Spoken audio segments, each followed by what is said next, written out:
Hi, good afternoon, everybody. Welcome to the SATSA and Eastern Cape Parks and Tourism Board, Eastern Cape Parks and Tourism Agency's virtual FAM with SATSA. Thank you very much for joining us.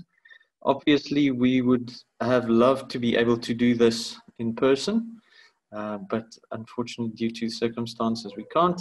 But that will hopefully change very soon, and we look forward to actually meeting everybody in person sometime soon. As you know, with these events, we're keeping it casual. So if there's any tech problems, I know we've had a lot of people saying that they've got load shedding, problems with internet, all sorts of things. Yeah, please just keep that in mind. We've had a last minute change to the program as well due to load shedding. But it's not a problem. We roll with the punches and we go. But please forgive us if there's any hiccups, which we don't foresee anyway. So just a bit of housekeeping. You would have noticed that you've entered this room and I have muted everybody. As we go along, if it's your turn to speak, you can activate your video and you can unmute yourself. And then can we ask that you please keep yourself muted unless you have got a question or want to interact with any of the panelists. We will give a chance for Q&A at the end of the sessions. If you need to leave earlier, you can just chat to us in the chat box or use one of the non-verbal cues. There's a like button or a hi, or you can just reach out to any of us privately on the chat button. As we get started, jump on the chat button and tell us where you're connecting from. Say hi to everybody. And then we can almost get started. Let me know if there's any questions before we get started. But yeah, we can start. And to start, we've got a video from David that I will be playing. And everybody can see my screen. So here we go. Yeah, good afternoon and welcome everybody to the SATSA Eastern Cape Virtual FAM. And as you can see, I'm situated just above the signature hole at East London Golf Club, one of my favorite courses in the country, and one of the great gyms in the Eastern Cape. The Eastern Cape to me is just one of those absolute undiscovered jewels. They are just inordinately interesting and lovely places within the province. So this is our virtual FAM trip. It's one of a series that we've been involved in as we enter this brave new world we find ourselves in terms of COVID. We've done one very successfully with Limpopo and followed that up with a successful virtual FAM with KZN.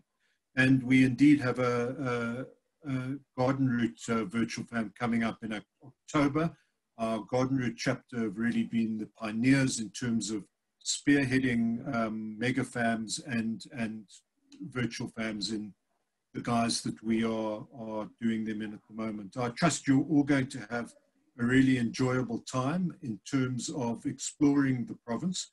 And this format allows us to not only bring in a new buyer community, but also to showcase products that possibly otherwise wouldn't have been unearthed. So our partnership with Eastern Cape Parks and Tourism is a strong one. We want to thank Sue Wilson and the team at Eastern Cape for all the great work they've done in terms of putting this together, as well as the team in SATSA. But, you know, I've just come back from, I was away 10 days ago. I spent 3 days at Mount Kamdaboo outside Graafrenet. Honestly, one of the best 3 days I've had in a lodge environment ever. And in my life and my work, I've been privileged to go to some of the most sought after lodges in South and East Africa. And I just want to tell you that desert experience with game, with a whole Boer War background and drop, the Battle of Paardeberg, and just with the wide open spaces and the topography that that Graafrenet area brings, I think is an area that's going to see a lot more interest from tourists as we move forward. And then we went on and had a week in Kenton, an amazing, just an amazing destination. You know, to me, just like an unpretentious pet, but better. And, you know, these are just some of the great delights of the Eastern Cape, but you're in good hands in terms of Eastern Cape Parks and Tourism, and they're going to be managing this. And I think that the experiences and the conversations that will be had over the next while are going to be incredibly fruitful. So as always, I wish you happy hunting, and please enjoy the virtual fam. Thank you very much. Susan, I'll hand over to you. Thank you. Let me just get my screen going quickly.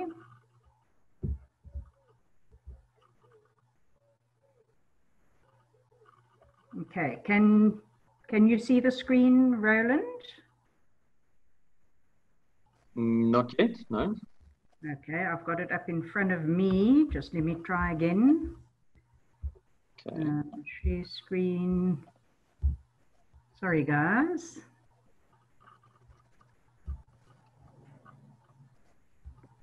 There's still a few people joining, so I'll just let everybody in as we go along. Okay.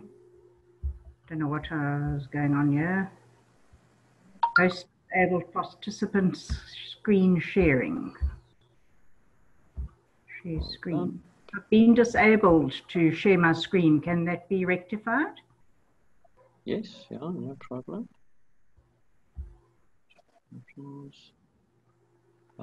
Should be fine now.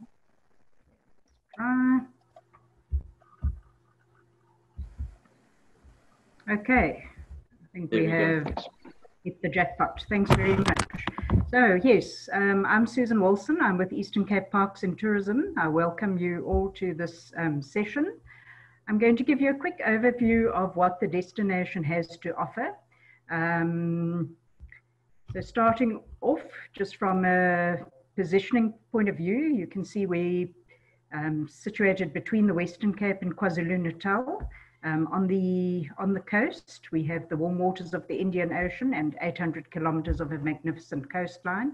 The destination gives you air access via Port Elizabeth, East London and Umtata, and we soon hope that on our road to recovery we'll have many airlines servicing the destination again.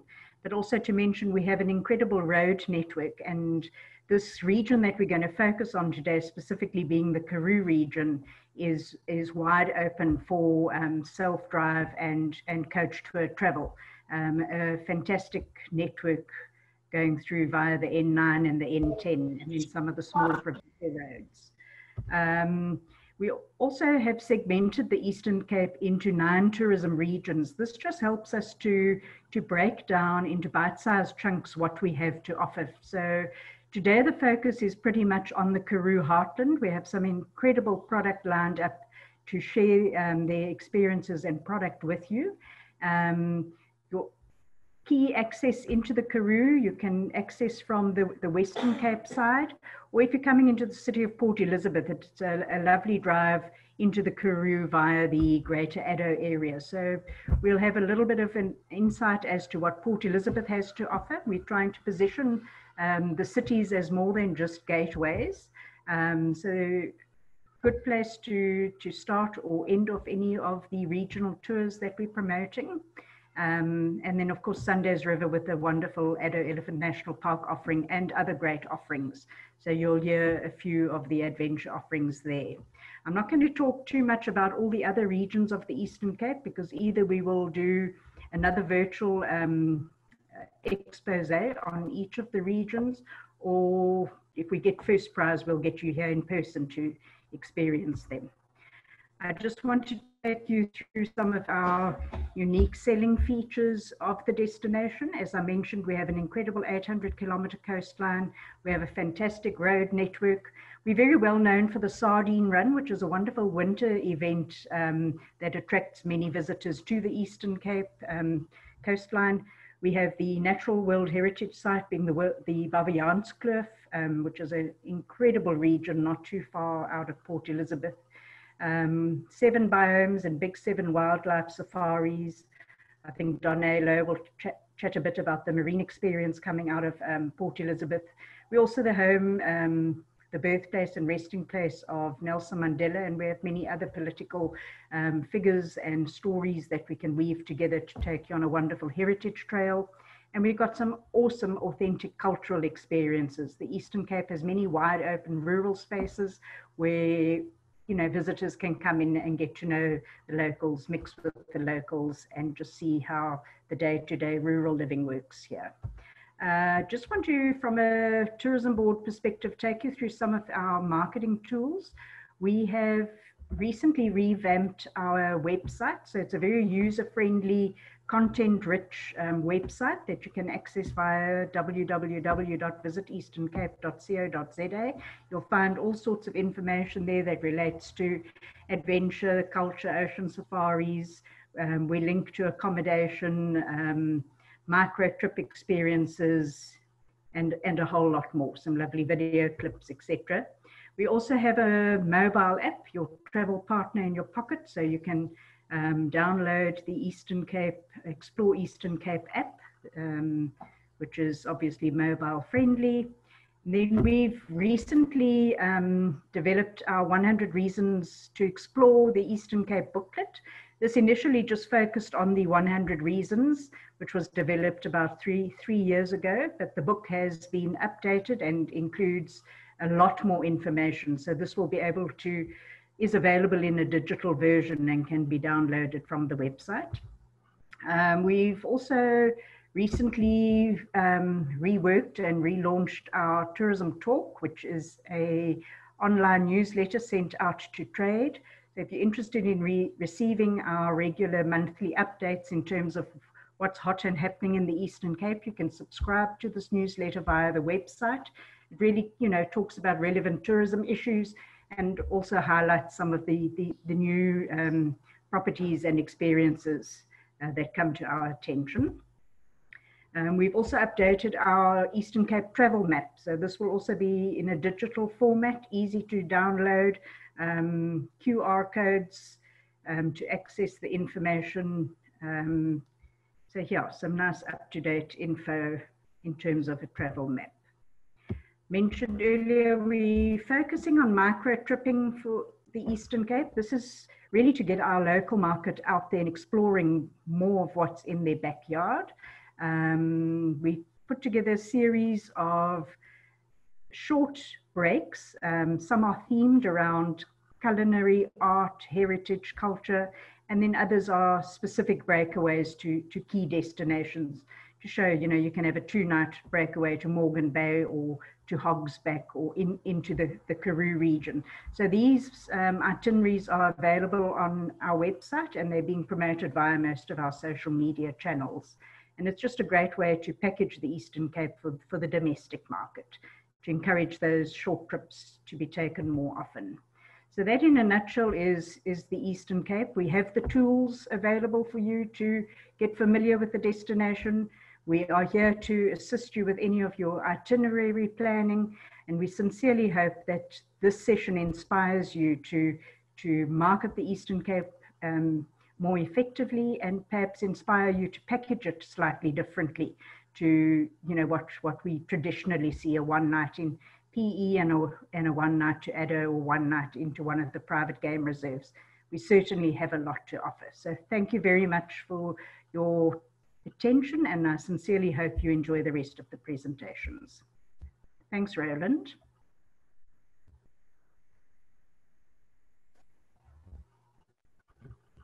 Thank you very much, Susan. I'm just going to hand over to Alan, who will give us a quick overview of the Karoo Heartland. And then just before that, a quick welcome to everybody who's joined us while Susan was talking. You've entered the meeting room. We'd ask you to keep yourselves muted and then just chat to us in the chat area or send us a direct message if there's anything. Thank you, Alan. Over to you. You can start sharing your screen as well. Thanks very much, Roland, and a hearty welcome Yeah, from the Karoo Heartland. I'm happy to say bright sunshine after a little bit of snow this past weekend. The Karoo Heartland is a little, not little, geographically very large area, basically over the mountain from Port Elizabeth. So that kind of hidden secret, basically the southeastern sort of bottom corner of the Karoo. The Marketing Association is basically made up of about 40 like-minded product owners. And what I'm going to do in the overview is take you on a little road trip, basically to connect you, once we've come over from Addo Elephant National Park in Port Elizabeth, over the Zeeberg Mountain, connect you via the N10 and the N9 to all of our rural towns. And I'm going to just touch on sort of each of the sort of focal points or highlights, if you like, of those areas that makes them well renowned, or I'd rather like to use the word undiscovered. So they're waiting for you to be tapped into, because part of the calendar this afternoon is a whole bunch of our product owners that are going to be presenting their own products.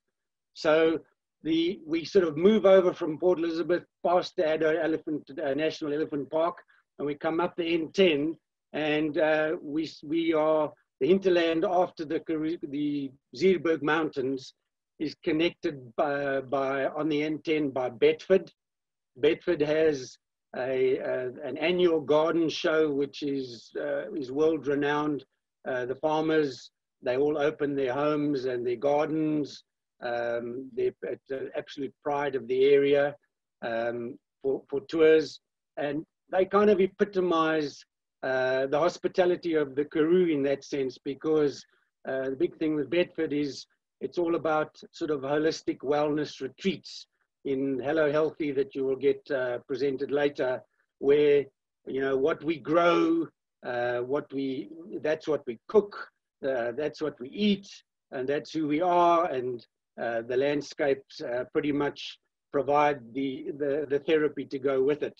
So we move from Bedford, we come westwards on the R63, which is sort of the base of the triangle over the Zeeberg, to Somerset East. And Somerset East is home to the Walter Battis Art Museum. Walter Battis, South Africa's most famous abstract artist, contemporary of Picasso. We also have, it's a very historical area. We have wonderful historical farm stays, and of course, a very unique product in wild fly fishing in the Karoo. Then we move up, sort of through the mountains, if you like, on the N10 up to Cradock, home to what was home to Olive Schreiner, and sort of the, if you like, one of the focal points of our politics, the Cradock Famous Four, where they host the Karoo Writers Festival in celebration of these. And Cradock is very much a farming community, as most of our Karoo towns are, where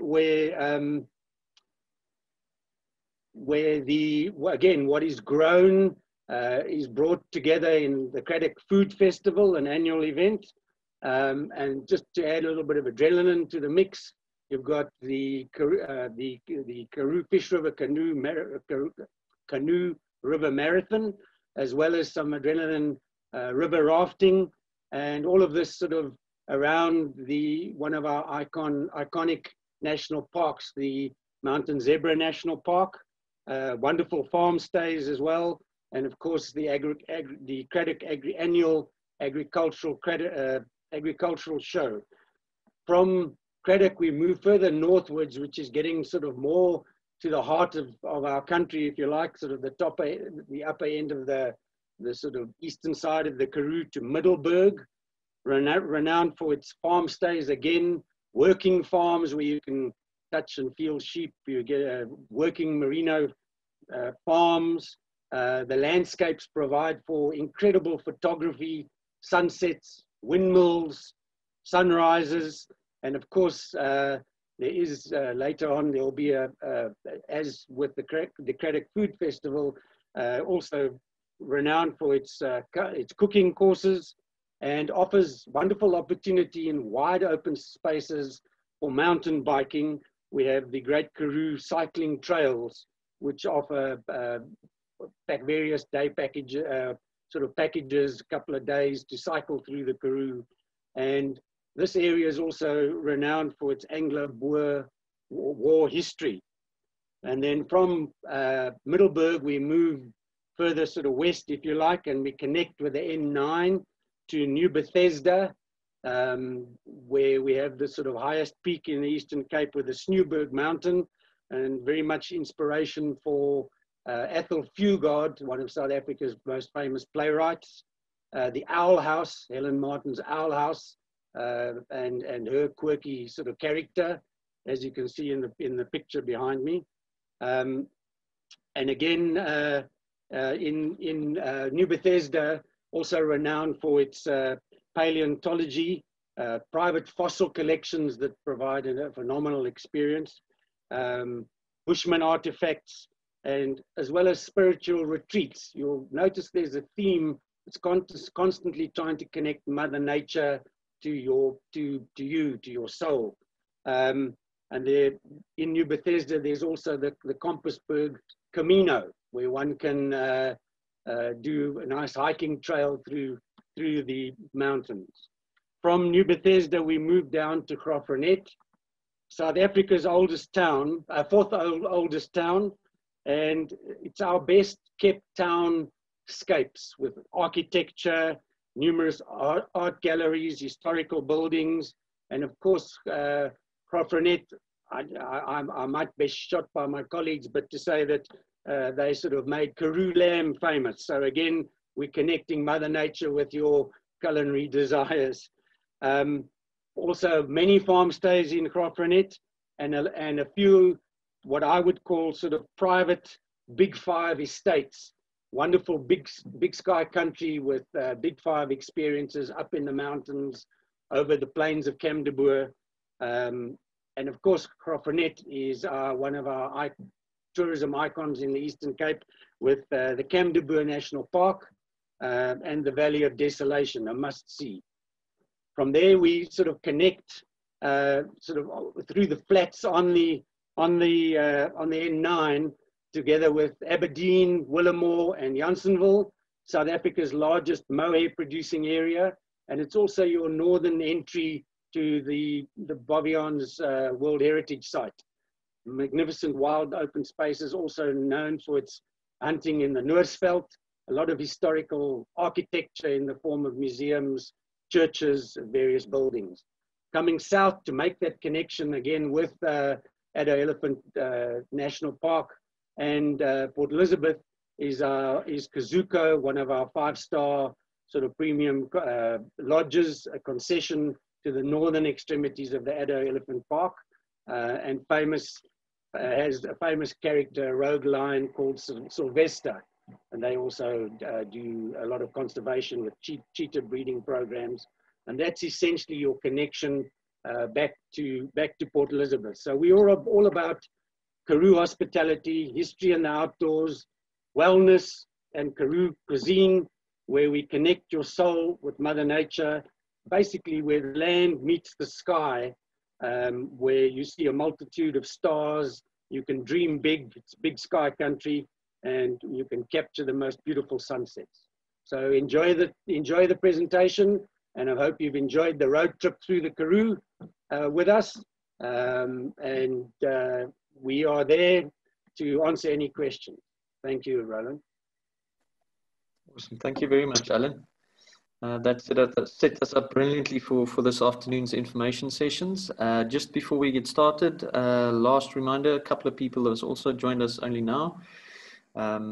Please mute yourself and only let us know on the chat, or use one of the non-verbal cues when you want to ask a question. You're welcome to also reach out to any of the presenters in the chat area on the if you have a question. And we are going to start off with our speed networking sessions just now.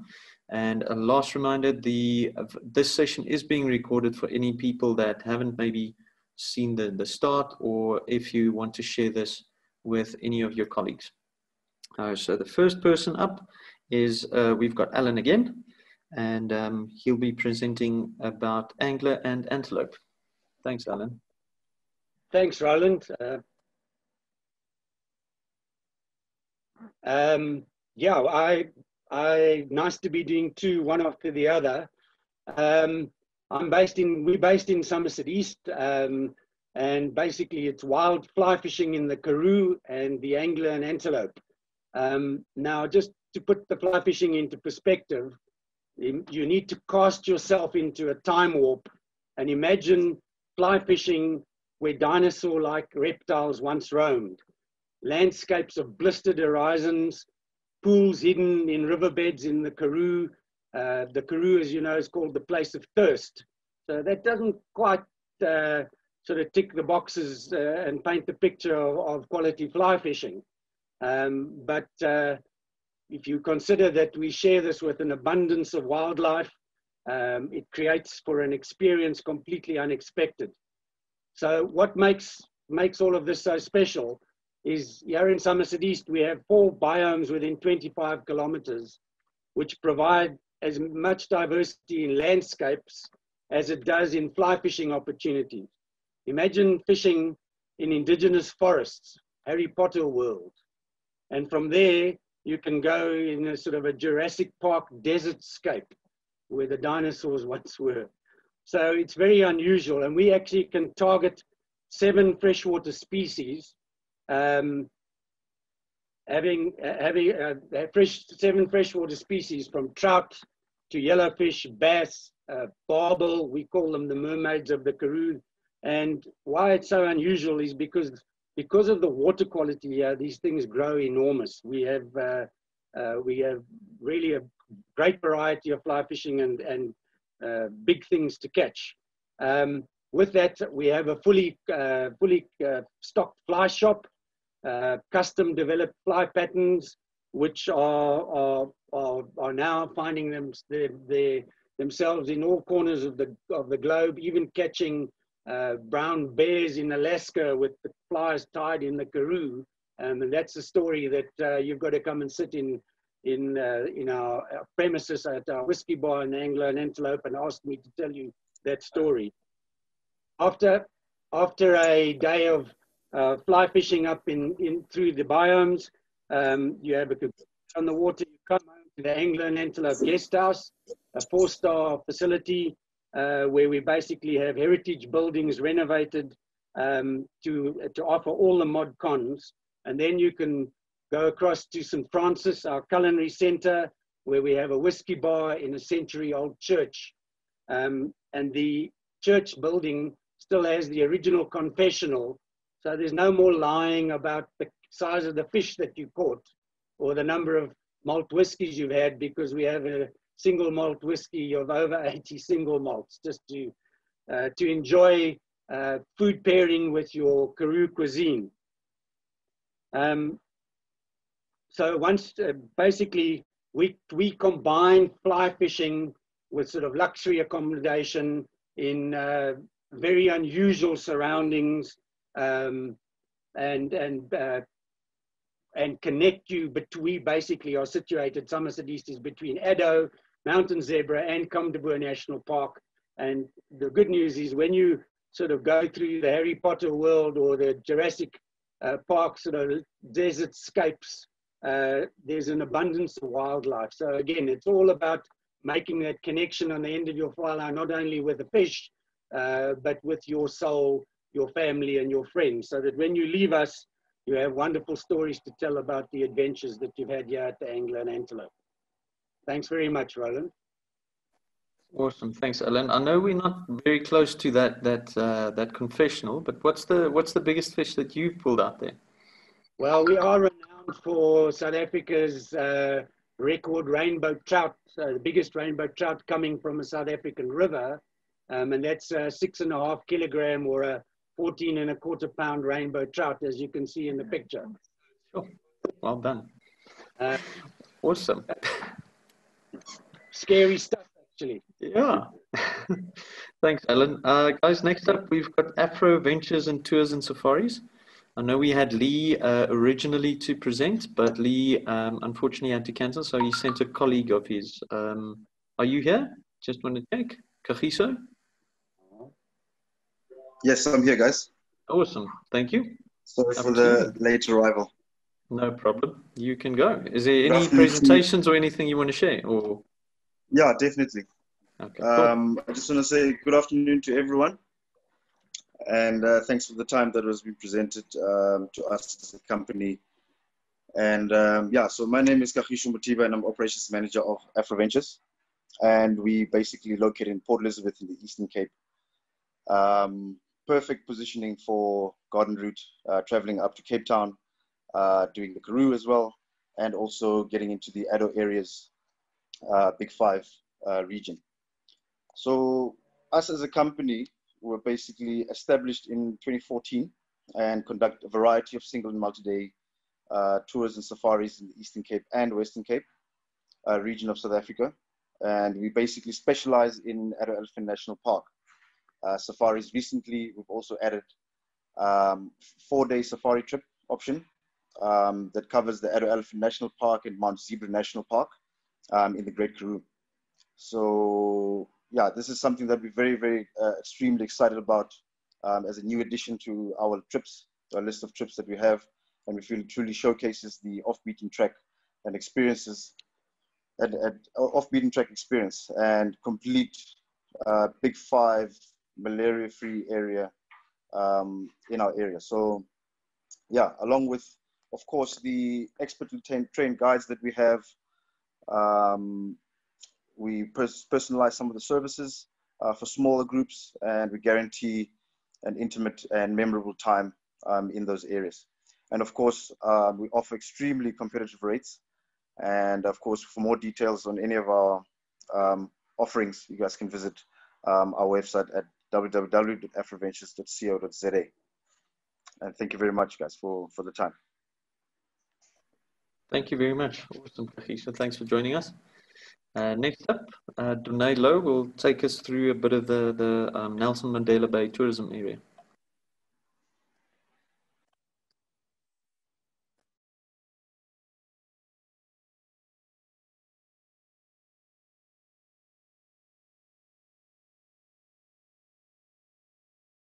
Hi, everybody.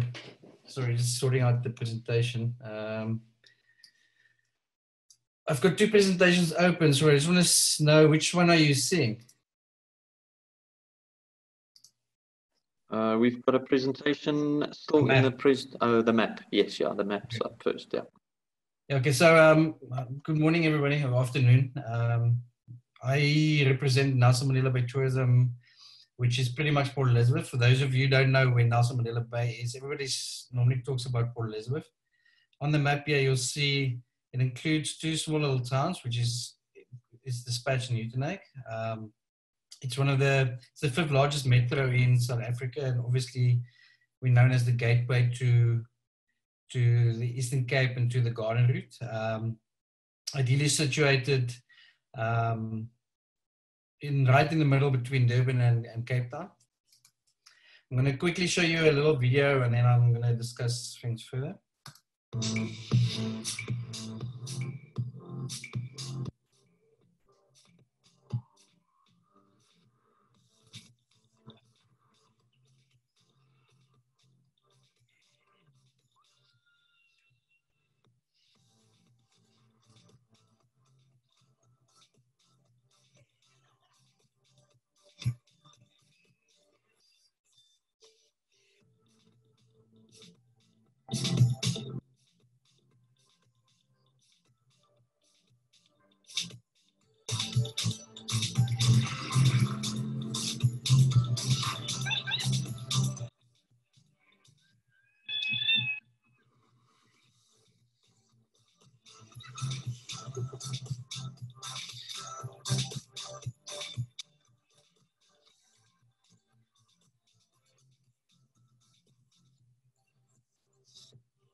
Sorry, I don't know if you got the sound there. I forgot to share the sound. No problem. Okay. Yeah, I think you shared the sound. If you want to play it again, you're welcome. Otherwise, we can share that video afterwards. Yeah, it's okay. I'll skip it for now. This sounds actually pretty nice, but for time purposes, let me just continue quickly. Cool. Okay, so most people know, as I said, know Port Elizabeth is the gateway to the Eastern Cape. However, the city actually has quite a lot to offer. Some of our products we'll be speaking today, Rugby Charters and Route 67. So I just want to share some of the top experiences we have in the city. We have quite a lot of different variety of attractions, and we're also known as a family-friendly destination. So what we've done is, in order to promote most of our smaller products and activities in a packaged way, we've created a city pass, which is called the Nelson Mandela Bay Pass. It's a nice thing to include in an itinerary if you're not sure exactly what to tell your guests what to do. It includes over 65 products within Nelson Mandela Bay and the immediate surrounding area. It's really affordable. I think a 5-in-1 is about 650 Rand, and then it allows you free entrance to Addo, free horse riding on the beachfront, zip lining, city tour, township tour, surfing classes, scuba diving. So there's quite a whole list of options you can choose from. So if you need to remember one thing, if you're not sure what to sell to your clients, or you can pretty much refer them to the Nelson Mandela Bay Pass. What's nice about that is if say, for instance, you want to go play golf with the card and the weather's bad, you can simply just change it and do something else. There's more information on that on our Nelson Mandela Bay Pass website. Then other key top experiences in the city is obviously, as a city, we love our food. We actually known as one of the areas in Africa with the highest amount of restaurants per square kilometer. So we have a few premier dining areas, including Richmond Hill, which is known as Stanley Street. There you'll find food from all over the world, different small little restaurants. And what's really nice is if you like food from the restaurant next door, you can order from there and eat in the restaurant where most of you guys are. Then we're well known for our beaches. That's probably our #1 attraction within the city. We have a few blue flag status beaches. Most of the popular ones are along the beachfront where most of our hotels are. But the most popular ones for the residents are Sardinia Bay and Schoenmakerskop area, which is a bit more to the wild side area.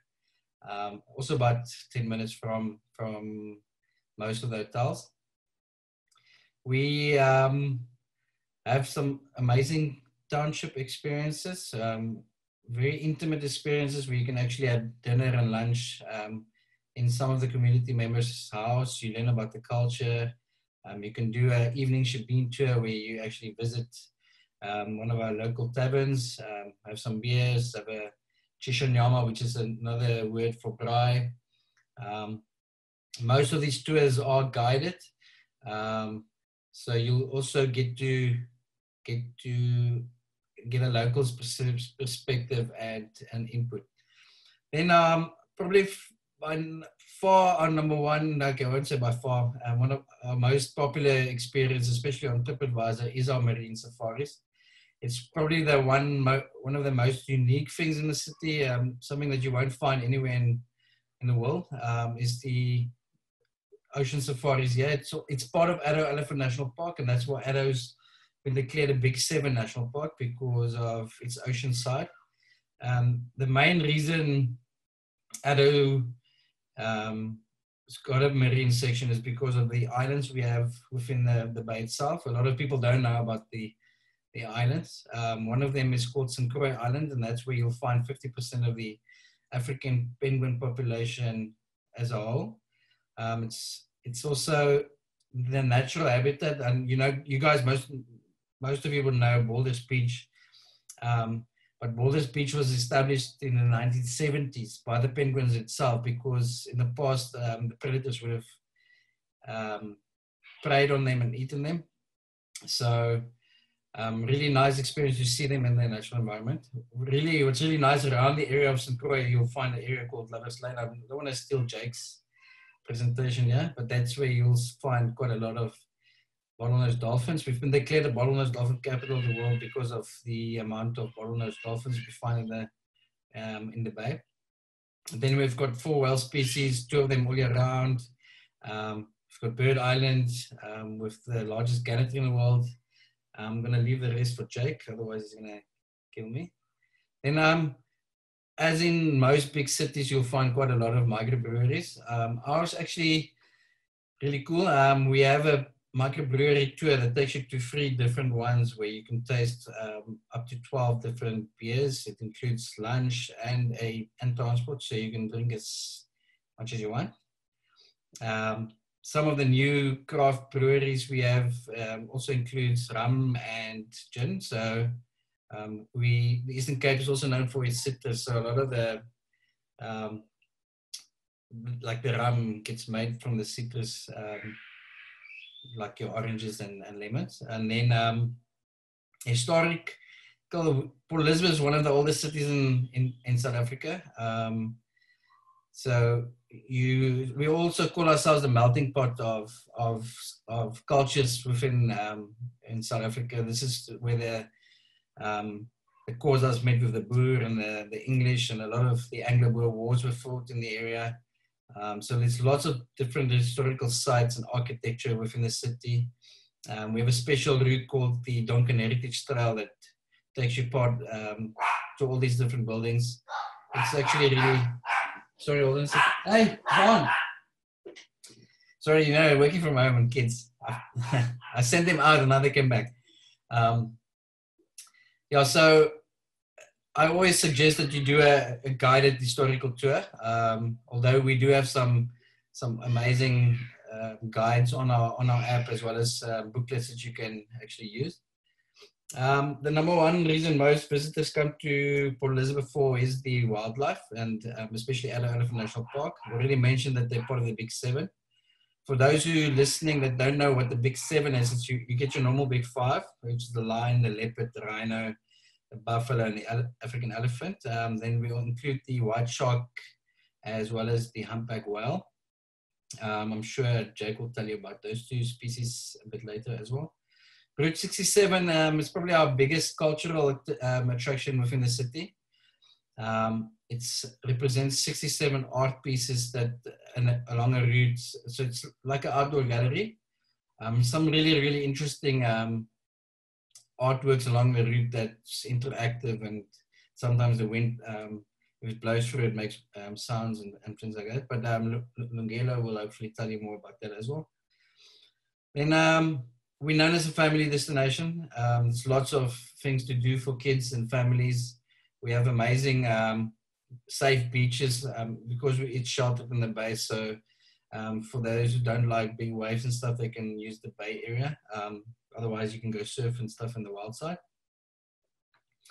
As in most cities, we have all these activities. A lot of them are actually included in the city pass as well. So you can do beachfront Segway tours, indoor wall climbing. I know our wall climbing guys actually do tours to the Lady Slipper, which is a little mountain area close to us. So if you do want to do an indoor wall climbing session, you can do that, and then they take you to the actual outside one.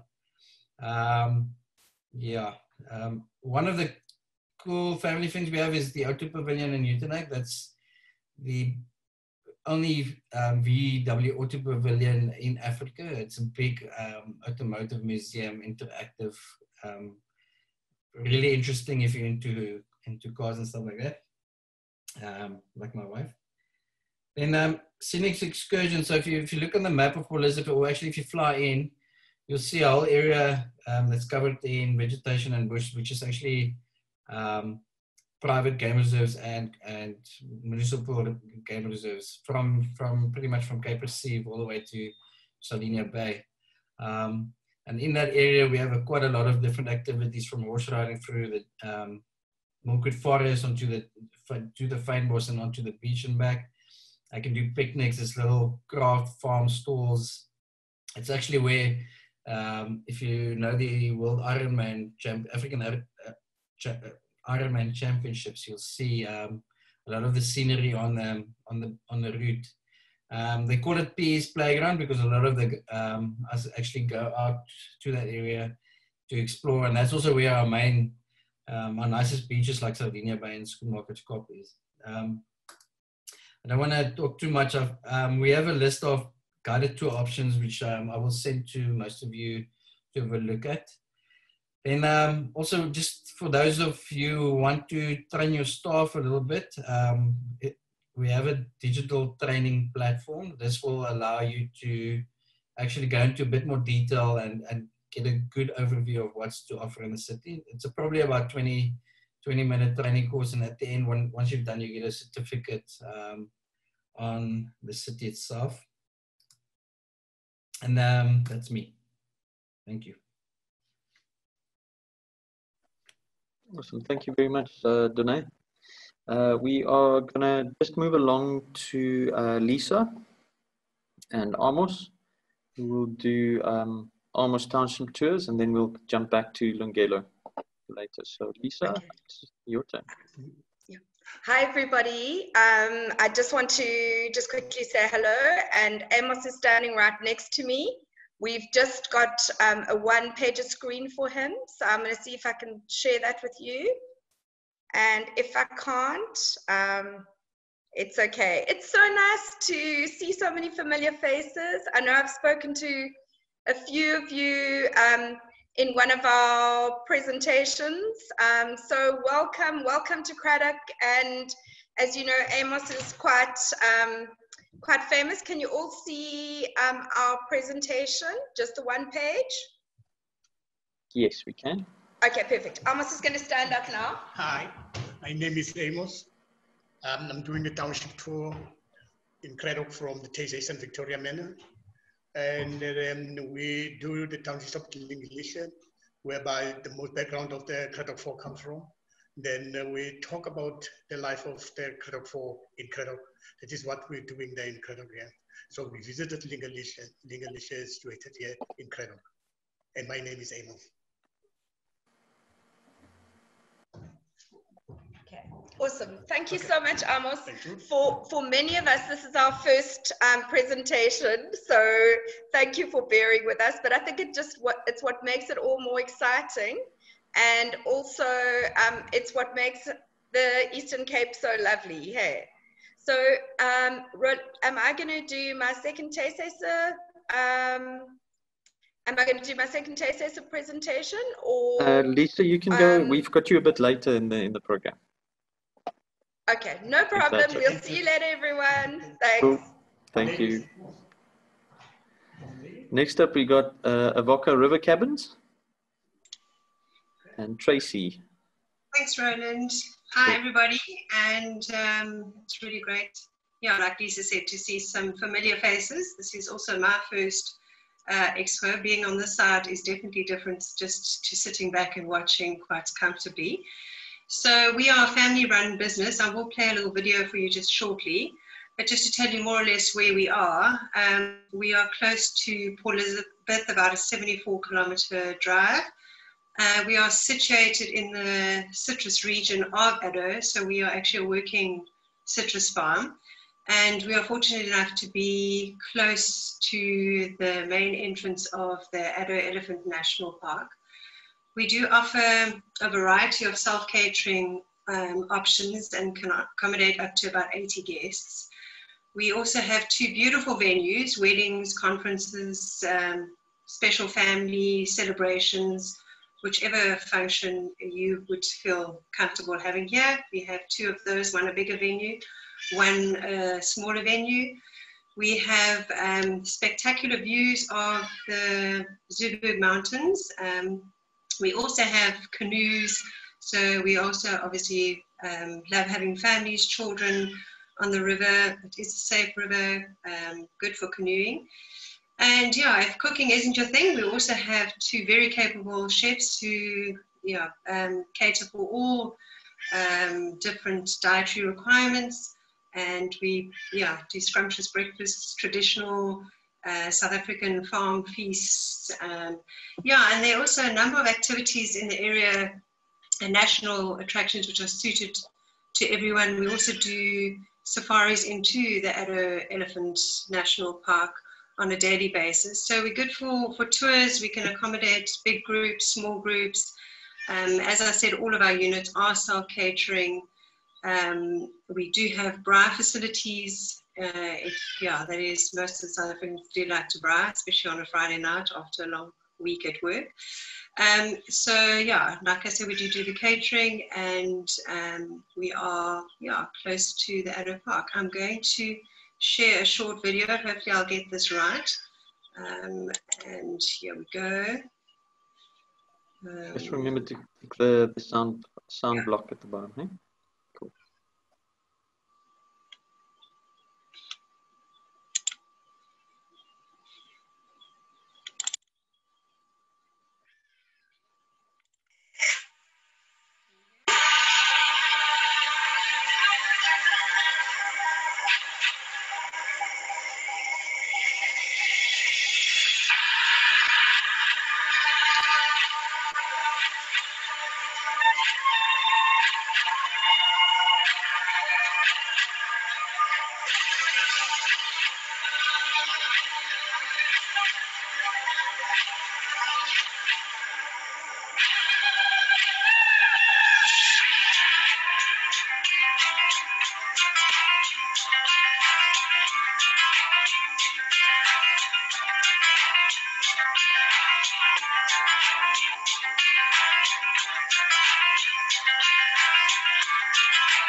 Were you all able to hear the music? I hope I got that right. Yes, we were able to do. Thank you very much, Tracy. Thank you. Great, everybody. Thank you. So next up, we've got Bellevue Forest Reserve. We got Loert. Loert, are you here? Hi, everyone. Can you all hear me? Yes, yeah. Can we just have a video started there, please? Says the host has stopped it or something.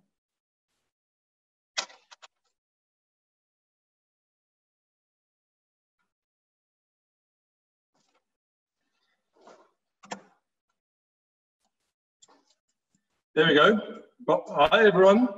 Thank you so much for making some time to be part of the fam trip. And thank you very much, SATSA and Eastern Cape Tourism, for also arranging this beautiful opportunity for all of us. I'm going to run you guys past a quick presentation. Let me just get to it. Can you all see my screen over there? Yes, we can. Just put it in presentation mode. There we go. There we go. Right. So this cartoon picture that you see really represents what Bellevue is all about. It's I'll get to where we are and all that just now. But Bellevue is a family business, family operated and run, in harmony with with nature, fauna, flora, and people. And we've got all these tourists running there in the bottom.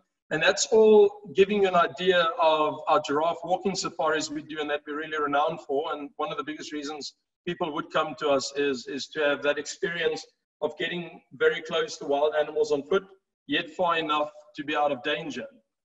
So on a map, you'd find us about 45 minutes north of Port Elizabeth, right next to Addo Elephant National Park, about bordering there, and to the east, having Shamori Private Game Reserve on our eastern side.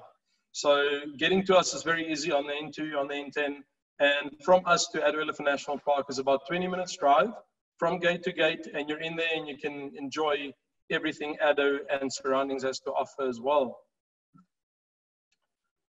On the game reserve, we have two lodges. One is called Elephant's Lodge. It's children friendly, children of all ages are welcome on all game drives, activities. There's no age limit whatsoever. It's a very small lodge, yet, small enough, but big enough to cater for the multi-generational family or FIT, small FIT groups and that you might get. Lodges has recently been redone. What you see over there is a beautiful family room on your left. and the porches of all the rooms. And then we've also got the barbecue and dinner areas and boma areas about 100 meters away from there, but all in the same garden. We've also got 2 luxury safari tents. That's very popular, very posh, very nice. I just don't have pictures of that on the slide, but they're very popular, especially amongst our Dutch and German travelers. Then going over to Stargazer Camp, it's one of its kind.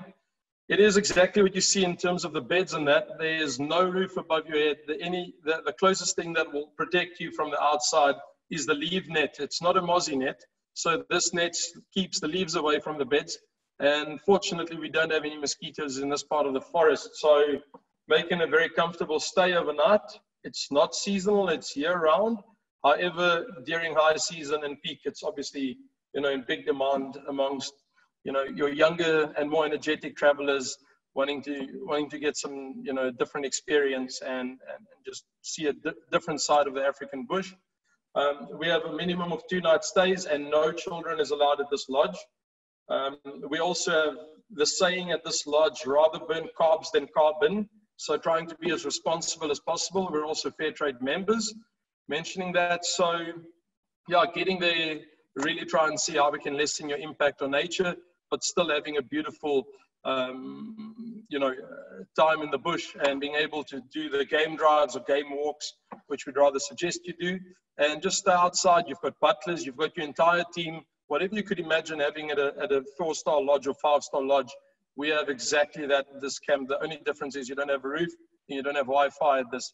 You've got showers, hot water, running toilets, everything in there. Then the biggest reason why people would come to us is obviously Addo National Park is a very big attraction, but the giraffe walking safaris and buffalo tours that I'm going to get to now is also a very big attraction. Day visitors, people booked in at other lodges in the area could come in as a day visitor. There's 3 departures per day, 1 in the morning, mid-morning and late afternoon, or you can come and stay with us and also experience these as an add-on or as an all-inclusive guest, all depending on the package that you've been booked on. We also take big groups and we can do up to 50 per departure, and we can have more than 3 departures, especially when the cruise lines and that comes in where we can accommodate those. Then I'm not going to say much about the ocean safaris. Danae has said enough. I know Jake's also going to say something, but we do offer Big 7 safaris in cooperation with Raggy Charters, and that is pretty much on an all-inclusive 3-night stay. You get that included in your stay. So coming to us, we are literally the one-stop shop from Cape Town. The garden route, you can come to us, you see the entire Big 7, and you can go back home again, knowing that you fulfilled all your dreams in terms of animals and being able to see everything that your heart desires. Then we've got the buffalo drives as well. That's a section on the reserve where we obviously don't walk, and where there's not the normal run-of-the-mill game drives conducted, but it's a wildlife section where we breed with these animals, and we breed for genetic purposes and genetic diversity. So what we do is we don't have any curtains and we don't have anything behind the stage. We've opened it all up for our guests to see, and they're more interacting in terms of what we do behind the scenes, and they get a little bit of not a volunteership, but a half an hour to an hour little talk of what we do and what it entails in breeding these dangerous animals and how we work with them. So they also get to see that, and as I said, a very good combination doing giraffe buffalo tours together. Just to give you an idea, rack rates is 1,100 Rand for both. Irrespective, it's 650 Rand for giraffe walks and 450 Rand per person for buffalo drives. Then last but not least, we've got a charitable foundation where we take care of children in creches. One is in Patterson and one is in Ellisdale.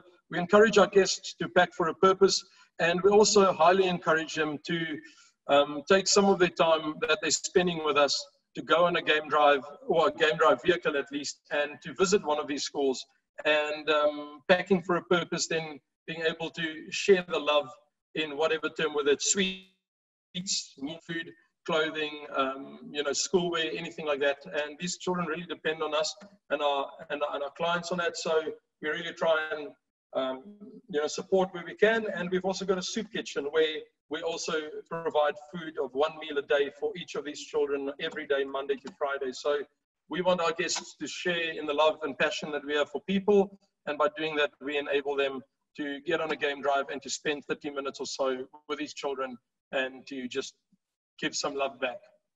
That's it. That's a wrap. Thank you very much. Thank you very much, Lutz. We got some really good comments. A comment there from Deborah. She really loves the stargazing camp. And I also thought that was really, really awesome. Guys, just a reminder that everybody's got the little brochure, everybody's contact details, and a bit website links and more details about each presenter are in those brochures.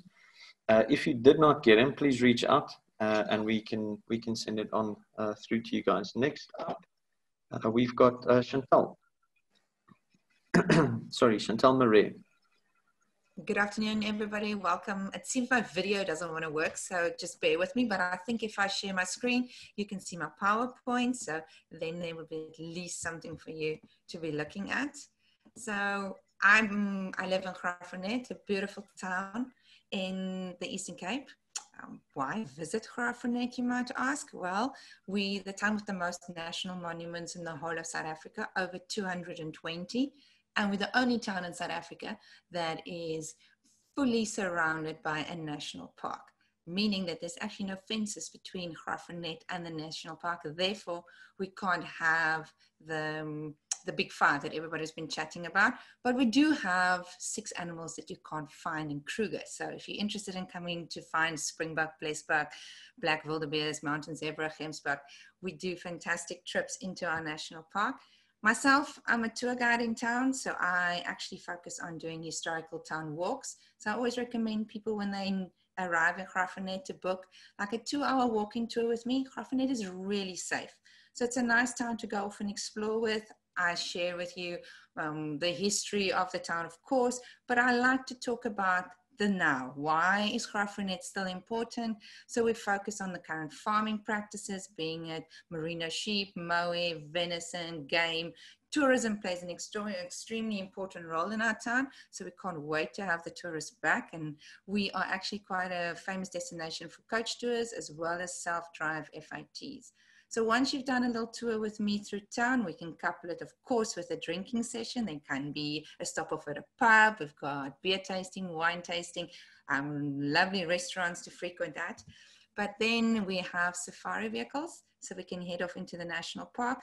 We can take time to do small things like do game viewing for the springbuck and the blesbuck, like I mentioned, or we can focus on the black eagle, even the kingfisher, whatever we can find. And once again, we can go off in the park and do wine tasting. I love drinking wine. So the local South African wines are always everywhere. Wait for sunset.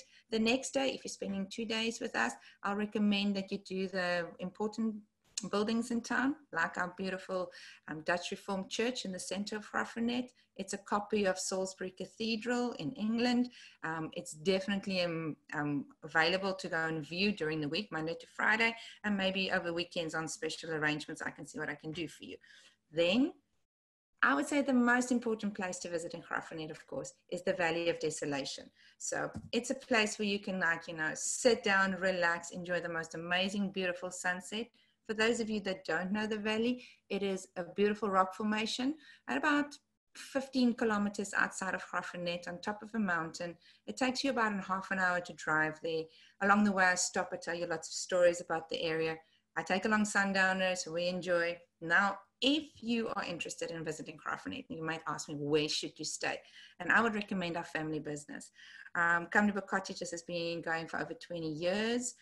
We've got old 1840 cottages that have been restored with yellowwood floors, period furniture, but we also have got modern rooms built in the garden with verandas. And of course, you've got aircon, electric blankets in the winter, TVs, everything that people would actually require. But more importantly, I think it's how do you relax after you've seen all the sights? A nice pool for the summer, great food. So in the Karoo, what do? We always recommend that you have either the lamb that we're so famous for, or leg of springbuck, kudu steak, yum, yum, getting hungry already, or else There's like potjie, braai, I can go on, the list is endless. But my dad always says, if you're in the Karoo, there's one thing you can never miss. And that is our home brew. It's something that's only made in Graaff-Reinet. We call it Withond. It's a very nice drink, locally distilled from grapes, absolutely potent, something you'll never forget. And if you want to hear more, guess what? You'll have to visit us, all right? So hopefully to see more of you in the Karoo. Thanks. Great, thank you very much, Chantal. Guys, we're just going to jump back to Lungelo with LinkedIn Tours. Lungelo, are you here?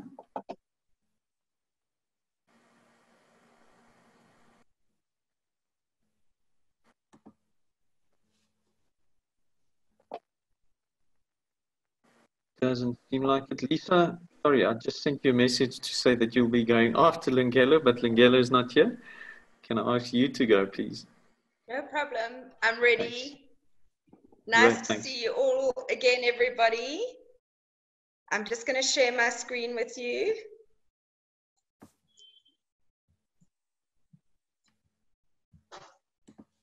We were taught how to do all this, but when it comes to the day, it's very scary. Especially, I see there are 113 participants. So welcome again to Cradock. So I, like Chantal, work for our family business. It is called Die Tuishuise, which are the houses in Market Street, and Victoria Manor, that's always been a hotel since 1848. So Cradock is in the Eastern Cape in the Karoo, and Market Street is our little street, and we've branded a street full of stories. We even have war heroes that stayed here, lots of writers, but more about that later. So Die Tuishuise in Victoria Manor is award-winning, and we've actually just won an authentic South African experience. So that's really what I want to focus on today. We're not, we really are just warm-hearted South Africans, and more than 80% of our business is local. So I actually see that as a big advantage for foreigners, because if you really want to see locals, go to work, meet locals, I think Die Tuishuise in Victoria Manor is a wonderful place to stay. The houses are also decorated as if you, they're historic, so they're decorated from the 1840s to 1880s. Just where is Cradock? We're 800 kilometers from Joburg, Cape Town, and Durban. But if any of you are on your 3-week holidays, most people stay with us after they've done Kruger, Swaziland, Lesotho, and then come down to Cradock en route to Addo. One of our key attractions, obviously, is the Mountain Zebra National Park. So that is one of the main reasons people come to Cradock. It is only 10 kilometers out of town. We're also one of the very few towns in South Africa, in the Karoo as well, that have a river and mountains. So think lots of outdoor activities, including the fly fishing that Alan has spoken about. So just to give you an idea, the Tuishuise is in fact an entire street of houses. So you might stay in a 1-bedroom house or a 2-bedroom house. We always try and match it up to be to our guests. And if you'd prefer just to stay in an ensuite bedroom, Victoria Manor is where the ensuite bedrooms are. And we also host all our functions there, weddings, conferences, whatever you need, we can do. So here's a warm welcome. There's Amos that you've just met. As you know, he runs the township tours. We'll send you a little bit more information about it. Amos was around for the Cradock 4 funeral. Nelson Mandela said it was one of the key reasons for the end of apartheid. So there's a wonderful but very uplifting story as well. So there's always a very warm welcome for everybody. We're also children and pet friendly. And as I said, one of the key reasons the people visit Cradock, and of course Die Tuishuise in Victoria Manor, is to go to the Mountain Zebra National Park. On the left-hand side is one of the key activities, which is cheetah tracking. That is only 460 Rand. and that excludes entrance to the Mountain Zebra National Park, but it's one of the tailor-made experiences that we really enjoy selling. So as I said, we have a river and a mountain, so that leads to great adventures. We also, a fantastic cultural town, a festival town, more about that later, a film town. What more could you want? So here's an itinerary, just for an idea of girls on tour. We would schedule 10 kilometers a day, experiential walking. So that would include going to the Mountain Zebra National Park for cheetah tracking, or you walk between two farms, or you climb up Shriner's Grave. More about that later, but I just wanted to give you an idea that there is a lot to do around Cradock. Here's the walking tours experience that I spoke about. Then, of course, I wanted to mention the blokes on tour. There's also, obviously, we spoke about add-ons, fire fishing, whiskey tasting, photography course 4x4. And who would your guest be? Who would that avatar be? Well, it's definitely someone that loves experiencing local, something that is real, someone that loves great food, loves the Karoo and adventures, and definitely antiques. Here's another example of an itinerary of some retreats that we're going to be running soon. More details on that to follow. Here are some of the adventure activities that you can do around Cradock, some of the walks we were talking about, the abseiling, and we have quite a lot of South African war history as well. There's an engraving from a soldier that wrote, "What availeth a man if he gain the whole world and lose his soul?" I think that pretty much tells you the story about Cradock. And as I said, we've got lots of heritage, wonderful township tours, wonderful graveyard tours. In Cradock, a polar explorer was buried, so, and including Harry Potter as well. I know I've run out of time. We will be speaking later and many more times. We can't wait to welcome you to Cradock.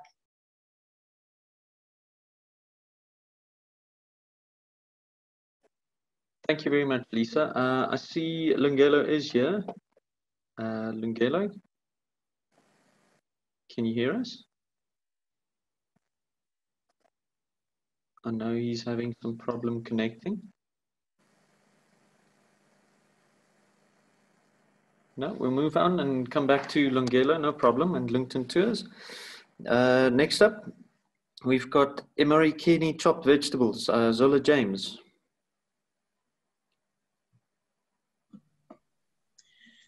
Good day all. My name is Zola James. I'm going to be sharing the screen with you. Let me know if you can see.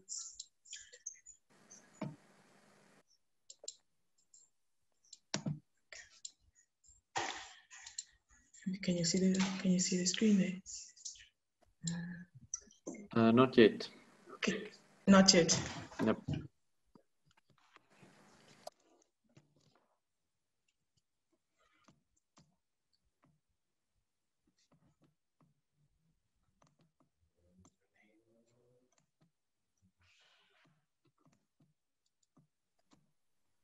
Zola, should we maybe move on and then you can have a chance after?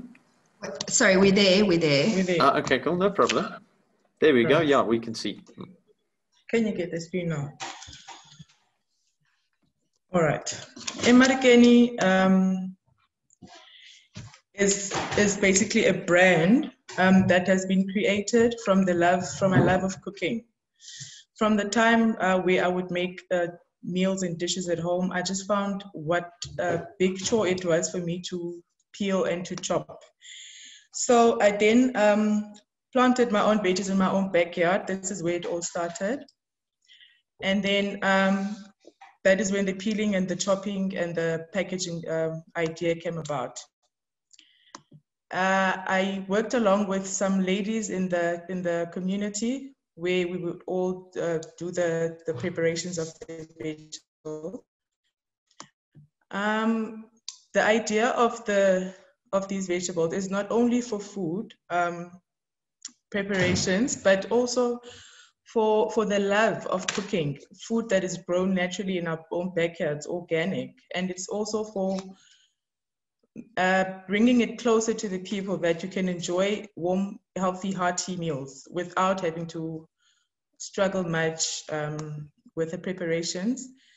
For ours with Americani is to bring about a sense of homey, locally made meals under the Americani brand. And the brand itself is also not limited to just food, but also other produce from other local foodies, for each one to bring about their own special meal and produce, and to also market our locally grown produce. Here's the video that I'm going to be watching you. It's basically a video of the different types of vegetables that we prepare.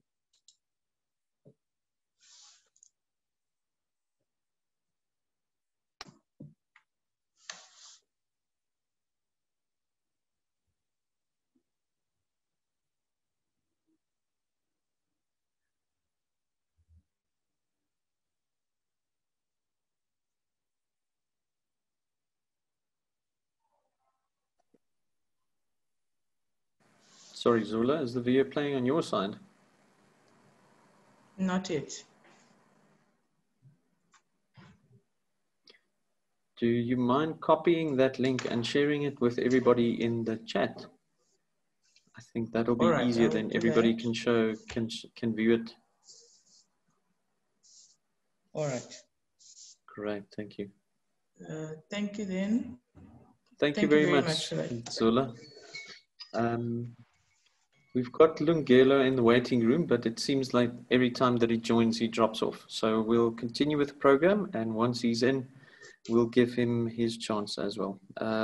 Next up is Ganora Guest Farm. Hester. Good afternoon, everybody. I'm just going to share my screen.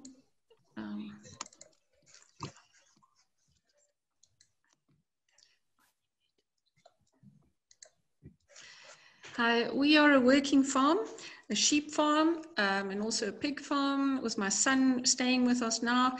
And we are north of Graafrenet, and Middelburg is north of us again, and Cradock is just east of us. So we're about 45 minutes from Graafrenet. We border the village of New Bethesda, which is 7 kilometers from us. And yeah, we are very well known for our guided excursions of all the things that we've discovered on this farm since we've bought it 24 years ago. But I'm going to jump into showing you the pictures. We've got rock art that we've discovered, and it's only 200 meters walk from where the vehicle stops. So old and young can enjoy it. Our paintings are up to 8,000 years old, but we've also got engravings of the Bushmen of 28,000 years. Then we've got an Anglo-Boer War engraving of the man that was hiding in the cave. We've got the diary of the family to tell you all about what happened to this family during that time. Then our private fossil museum is a registered museum, and it's been my husband's interest since he's 7 years old. So he loves to share his knowledge with guests, but also with researchers. We get a lot of researchers from all over the world, student groups, and also school groups. The fish fossil we have is the only one in the world of its kind, and the thing that makes it different from other fish is the 3 fins at the bottom. But we get a lot of people that come and study it, that need to work on this thesis about it. Then JP also takes guests out into the veld to show them where we find the fossils and how we find them, to educate them if they walk around in the veld. We've also got a guide that is a decent, his ancestors is from the Bushmen, and he knows all about the medicinal plants that they used to use. The walk can take up to 2 hours, depending on the people's fitness. Then as we are a working farm, we love to share, like the shearing shed, and explain to people the wool, how we sort it, and what happens to the wool after it leaves our farm. The lambs, of course, is a hit with old and young. They always love feeding the lambs. Then we've got hiking trails. We've got 5 marked hiking trails and also a cycling trail. The birding we are known for. Campusberg can also be climbed. It's 2,500 meters high. And we do art courses, a labyrinth we've got on the farm. We also do photography groups. And there's some of the mountain biking trails. When we've got FITs, the children can be kept busy by us. We're doing with paper mache, some looking like dinosaurs for them. We've got a pool, we've got a games room, and then of course the lamb feeding. We also are an animal rehab, and we're very well known for the meerkat rehab, but we also got owls and any other animals that come our way. We've got 3 different kinds of accommodation. The one is the self-catering cottage, which can sleep 6. Then we've got the standard rooms in the old kraal, and there's 7 of them. And then we've also got 3 larger shed rooms. They are equal to 4-star, but we are 3-star graded. The main house is open to the guests to enjoy the veranda. The self-drive groups, up to 8 people, will sit in our dining room and share the meal with us. We've also got our lounge and reading area for them to be used.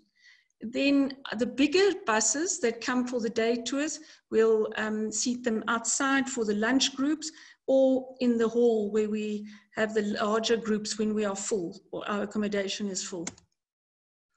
The camping site is new. We've just started it in December. And of course, the Karoo is well known for the sunsets. But as we are also well known for the stargazing, because there's no lights of any towns near us. The New Bethesda we border the village with all the artists, so people can also go there and enjoy the coffee shops, the donkey cart tours, the fossil center there where I work with Wits University, the brewery, the owl house, and the artists. They can actually go into the studios and see where the artists work. And that's why we say, give us 1 day and we give you 280 million years. Thank you for listening, and I hope we can see you sometime.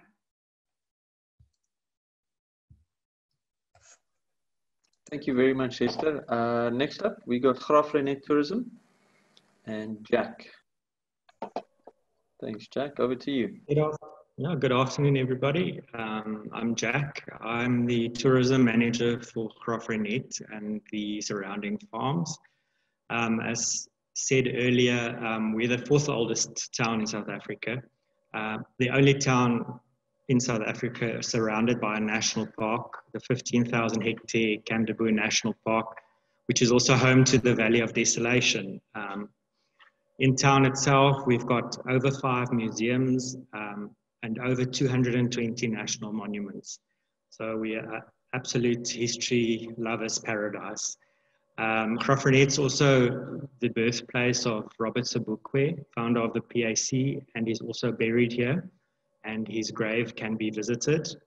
Graaff-Reinet.co.za is the official one-stop tourism organization for accommodation, restaurants, what's happening, events, everything is listed on us. We represent over 90 members. Accommodation rates can be viewed online. STO rates are available to tour operators, and everything you want to know is on our website.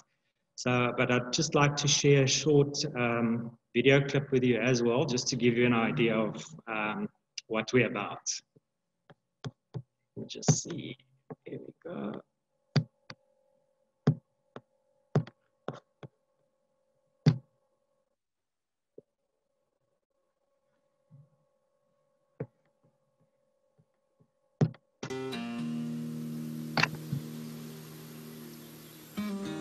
Welcome to Graaff-Reinet, die ware Jakob.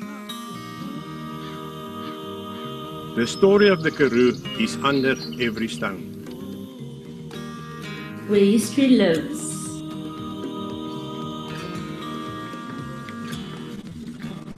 Come add some color to your life.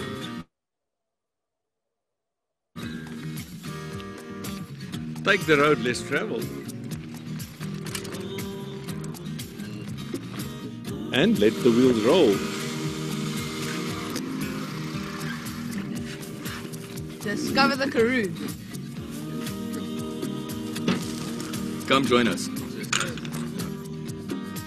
Hello, Mama. Come, listen to our story. Come, discover our world.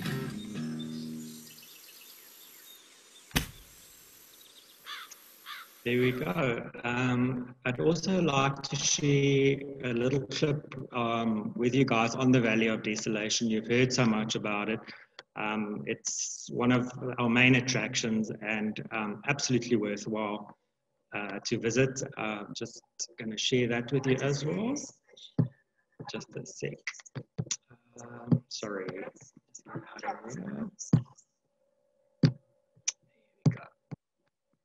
Just a sec, sorry about that.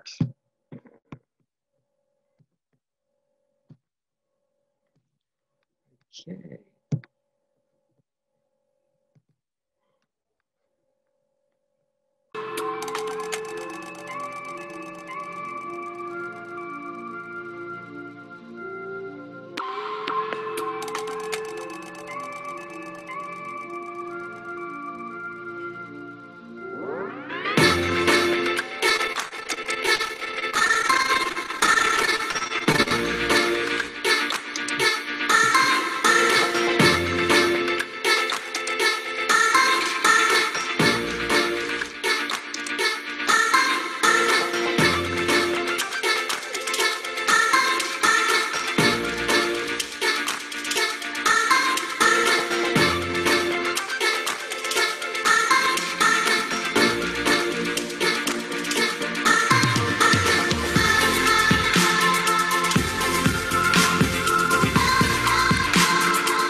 So when you visit Crawfordnet, we're in 17 Church Street.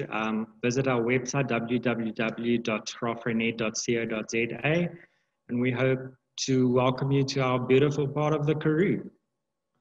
Thank you. Awesome. Thank you very much, Jack. Next up, we got Hello Healthy. Oh, sorry, no, I wanted to give Susan a chance just to share something about the food route.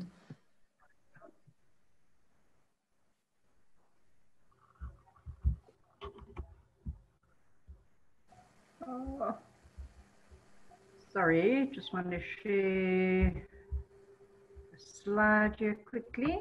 There we go. Thanks.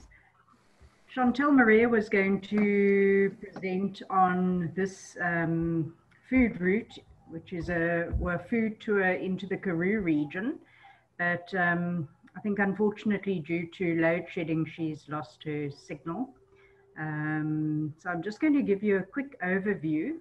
It is a fantastic culinary experience. I think you've heard from most of the presenters that that all have mentioned food, from lamb to venison to freshly grown produce, etc. So it makes perfect sense to combine this into a lovely experience into the Karoo region. We've managed to showcase this to some local and international tour operators. We've had some good media coverage on it. There's also a dedicated Facebook page for Karoo food tours, so you can have a look for that. Chantel is a great contact, and she's a lovely guide to experience this with. But just a quick H-point overview. We say it starts and ends in Nelson Mandela Bay. It's a lovely starting point because there's a food investment there. It's a unique combination of food, adventure, beautiful landscapes, and wonderful cultural exchanges. It's suitable for groups, 2 or larger. Flexible tailor-made packages from 2 nights to 7 nights. Obviously, if you want to have the full Karoo experience, we recommend doing the full route, basically running from Port Elizabeth to Nanaga, into Addo, through to Bedford, Somerset East to Cradock. You get in the Mountain Zebra National Park, through to New Bethesda, into Graafrenet. You have a stay at the Mount Camderby Reserve, which David Frost spoke so passionately about in the opening remarks, and then back down to Port Elizabeth. So it's an incredibly diverse route. It's also, the stops are in short distances from one another, so nobody is spending hours and hours in a car traveling from one point to another. And then there's a lot of activities to work off all the wonderful food that one's going to taste. But it's all about the chef interaction. So you're getting, you're rolling up your sleeves, you're getting some olive oil and herbs and the feel of fresh produce in your hands. And then to sit down at the end of the experience and enjoy a meal and talk about the lovely adventures that you've had within a day. So it's guided by a Karoo local. It's super for multi-generational groups, so young and old can interact equally with the various chefs and cooks and kitchen staff. And we say it's a real sight-doing experience. It's very experiential, so it's not, you know, sitting in a vehicle driving for hours, sightseeing and getting a sore behind. So I just hope that whets the appetite to look at the Karoo from a culinary perspective. I know Lisa's going to share a bit about the Karoo food tour. Hello Healthy is still coming up. So these are, you've heard from some Die Tuishuise, you've heard from Anglo and Antelope. These are all products that form part of this incredible experience. So thanks very much. I thought I'd just share that, seeing that Chantel has lost her signal. Thanks, guys. Thank you very much, Susan. Next up, as Susan mentioned, we've got Hello Healthy, Kim van Niekerk. Hi everyone, can you see me? No, Yep, we can. Yes, yeah. Okay. Hi, I'm Kim. I am from the beautiful Bedford region, which Alan so eloquently put forward in the beginning. Thank you, Alan. You really did do it justice. Bedford is very well renowned for its garden tour, its annual garden festival, which unfortunately this year is not on due to the COVID situation, but we're still offering the odd private visits, and we will have some pop-up food events and some pop-up art and quite creative events that will gather around the actual flower festival. Here at Albert Vale, I live also on a working farm, the same as Gonora. We're a sheep farm, and we do offer guided sort of tours for people that come and visit us. But we don't, what I offer is something a little bit different. It's experiential, and it's offered as an add-on. I run a business called Hello Healthy. This is from my garden. I've just picked it just now whilst I was listening to all of you. And so we offer, as Susan was saying, an experiential event of cooking, which you can add on to your trip through the Karoo. We will travel to visit other venues to be able to add value to other venues. We also offer garden courses at the garden. I do a full herb and grow your own food garden course. We can offer it online as well. So everything that we offer is now virtual as well. We encourage people to empower themselves to take charge of their health through the use of food and your health and lifestyle choices. So we have launched our new brand of Karoo Soul Food Retreats. We have our first one up at Blanco Guest Farm, which is in the Karoo in October. Unfortunately, it's been a little bit delayed in coming. So that will focus mainly on yoga and Ayurvedic medicine. But we do have all sorts of different Karoo Soul Food Retreats planned. They will be pop-ups.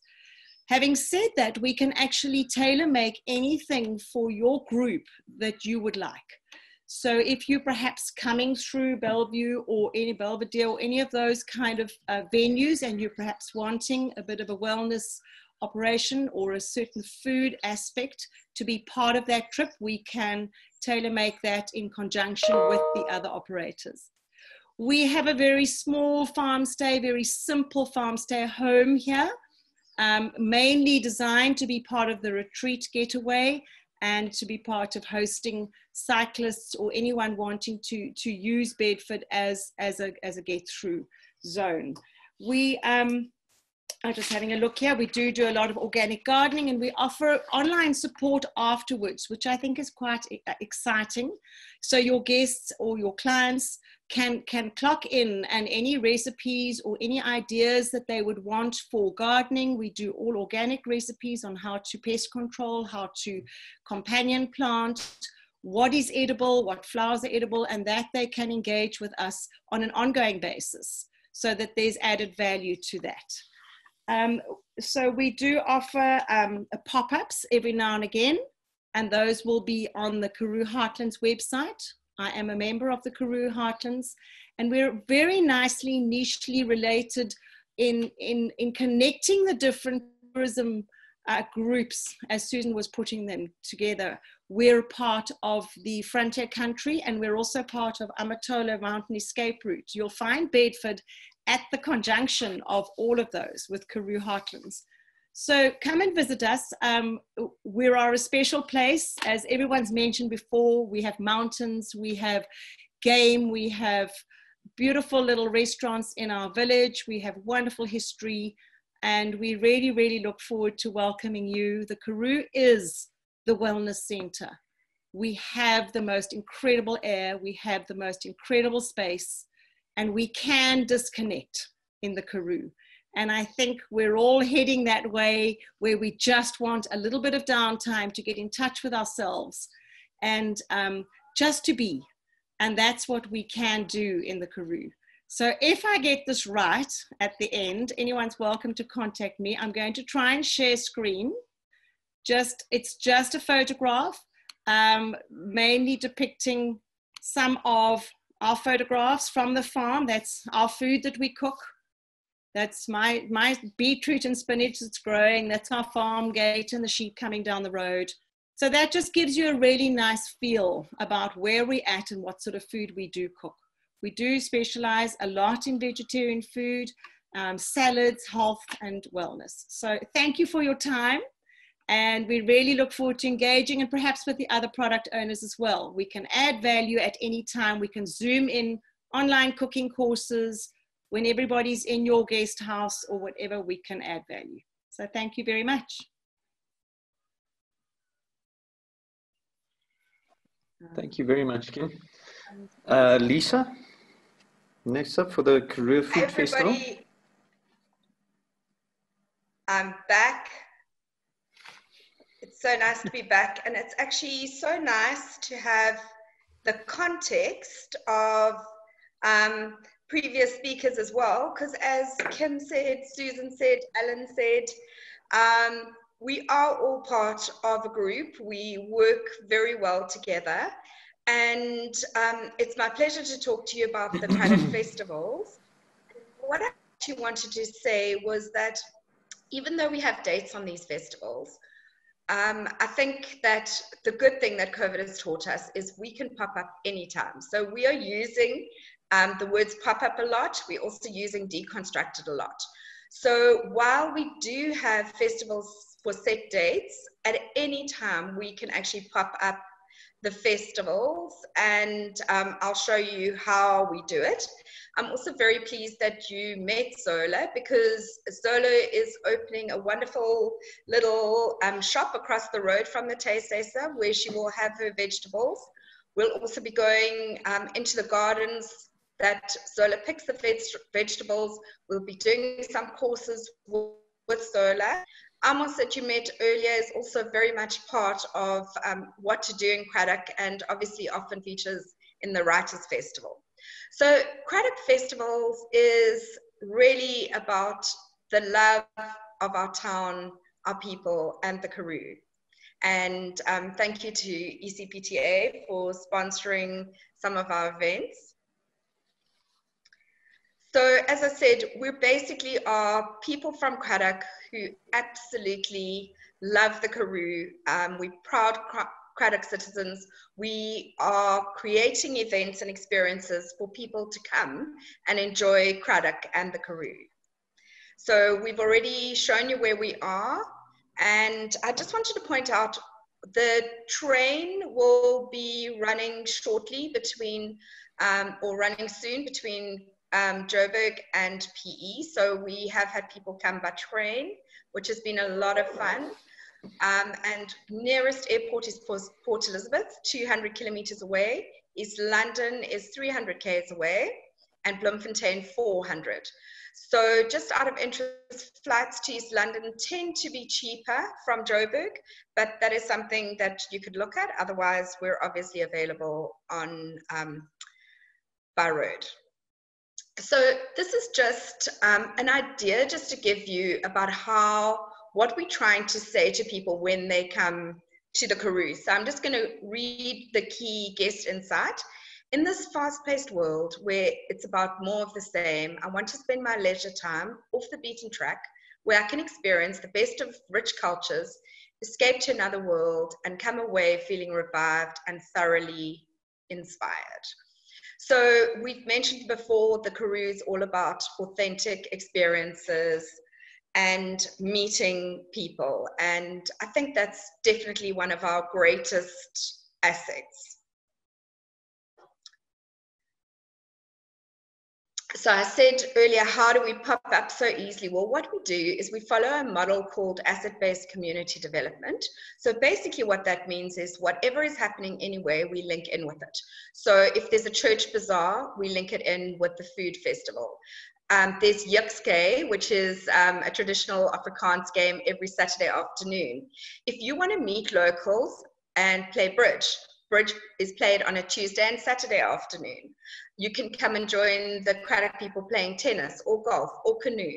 So we really are trying to use our local attractions for people to meet. I know even South Africans love meeting locals. So please make sure that when you come and stay and you specifically wanting to request meet the locals, I sent Susan a tour itinerary where actually on the first night of dinner, when you have dinner in Cradock at Victoria Manor, that's our hotel, we actually get you to sit with a local. They join you for dinner. And then another local takes you on a guide. And eventually you end up having a braai with a whole lot of locals. So you come to Cradock for experiences and meeting friends, and also helping us uplift our community, because there are so many beautiful opportunities here in Cradock. So here's just again, the idea where we're combining organic food, community, township tours, gardens, roots, food, and lifestyle. Festivals obviously create a lot of creative opportunities. They're great for community building, job creation, and obviously training opportunities. We are starting and working on a Skills for Life course, where we're going to target gap year students, international gap year students as well, and we're going to be teaching them things like how to drive a car, manners, the art of conversation, so kind of forgotten skills, but then obvious skills as well. How to bake bread, how to make lasagna, how to do the bobotie. So please look out for some of those Skills for Life opportunities that we'll be offering. And we'd also love to partner with some internationals on this. So if anybody has any contact details, please let us know. So part of, obviously, our festival objectives are corporate social responsibility, going green in the work in the field. What we thought of doing this year for our food festival that was scheduled for the 24th of April, we, instead of having polystyrene or individual packaging, on entry you would get a blikbord, which is an enamel plate, and you'd use that plate to go to your vendors. So it would save costs for vendors, and we also have a wash-up area where you can get a clean plate for the next food. So those are the kind of things that we're looking at doing. Again, working on buying local, helping local. So the food festival, specifically, I'm just going to quickly talk about that. I do have a video, as you can see, but I'm going to skip it for now, just to see if I run out of time. On the left-hand side, I've mentioned we're actually going to have a pop-up in Rocktober, which is the end of October, which is going to be a Karoo food crawl. We incorporating Bedford and other neighboring towns in future. And also it's going to be a lot about food theatre, very, very experiential. Our big Karoo Food Festival will be the end of April.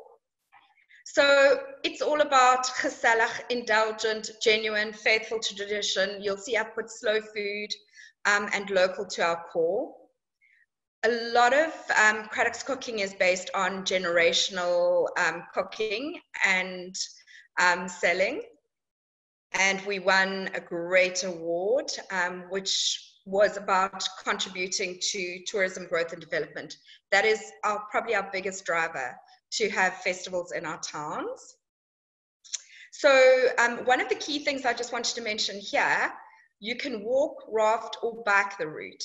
So that's just one of the fun things you can do in Cradock. If you go from farm to farm, you can actually raft from farm to farm, or cycle, or walk. As I said, these are some of our community aims. That's the food festival. Then I quickly want to go on to the Writers' Festival. Cradock has many writers' legends. In fact, in Market Street, that is behind us, Guy Butler's aunt lived. We have a house named after Iris Bourne. That's one of the most famous child authors. Etienne van Heerden's got a little skrywer chasing. I've been talking to Melissa about her husband finishing her book. So Melissa, I'll email you a little bit later. But it's just about celebrating who we are, celebrating the joy of putting into words what our emotions are, whether it be through song, through dance, through drama and poetry. There's Amos again. He tells the most incredible stories. So you can meet local writers and readers and famous writers. On the left, that's J.M. Coetzee. He didn't even appear for his, when he received his laureate. So we are very, very lucky that he came to Cradock. Etienne van Heerden, Connie de Villiers, Toos Coetzee, and Clinton du Plessis from Cradock. The Fish River Museum has a literary exhibition for all the local and famous Cradock writers. We are also doing writers' retreats, local music talent, excursions and walking tours, obviously our warm Karoo hospitality. And I'm going to see if I can quickly go into this YouTube clip. It's a current video, and it's all about a partnership that we have with Afbo Poetry Festival. So it's to tell you about the Afbo Poetry competition, but we are running it from one of our studios in Cradock. We're so proud of this production. It's for educators, so there are 12 sessions that educators can experience, and it's all happening in Cradock, and the educator sessions will actually be past, well, they'll be international. So we're so proud of one of the outcomes of our Writers' Festival. So there we go, starting now. Can you all hear it?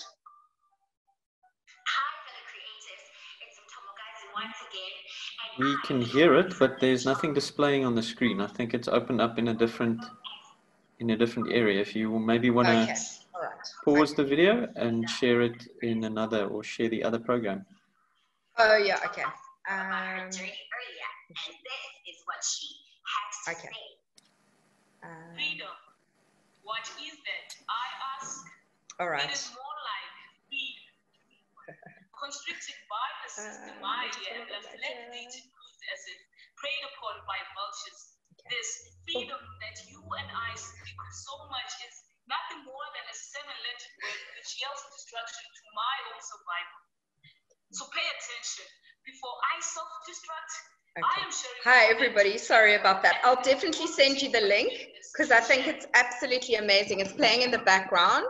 And thank you so much for your time. I know you're all exhausted now. I'm going to put the video off and can't wait to see you in Cradock very soon. Goodbye. No problems. Thank you, Lisa. That was great. Okay, thanks again. Sorry, I'm going to try and turn it off.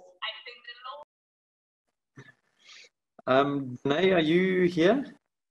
We thought we'd give Danae a chance just to share a few videos or photos for Lungelo, seeing as we having some difficulty getting him on.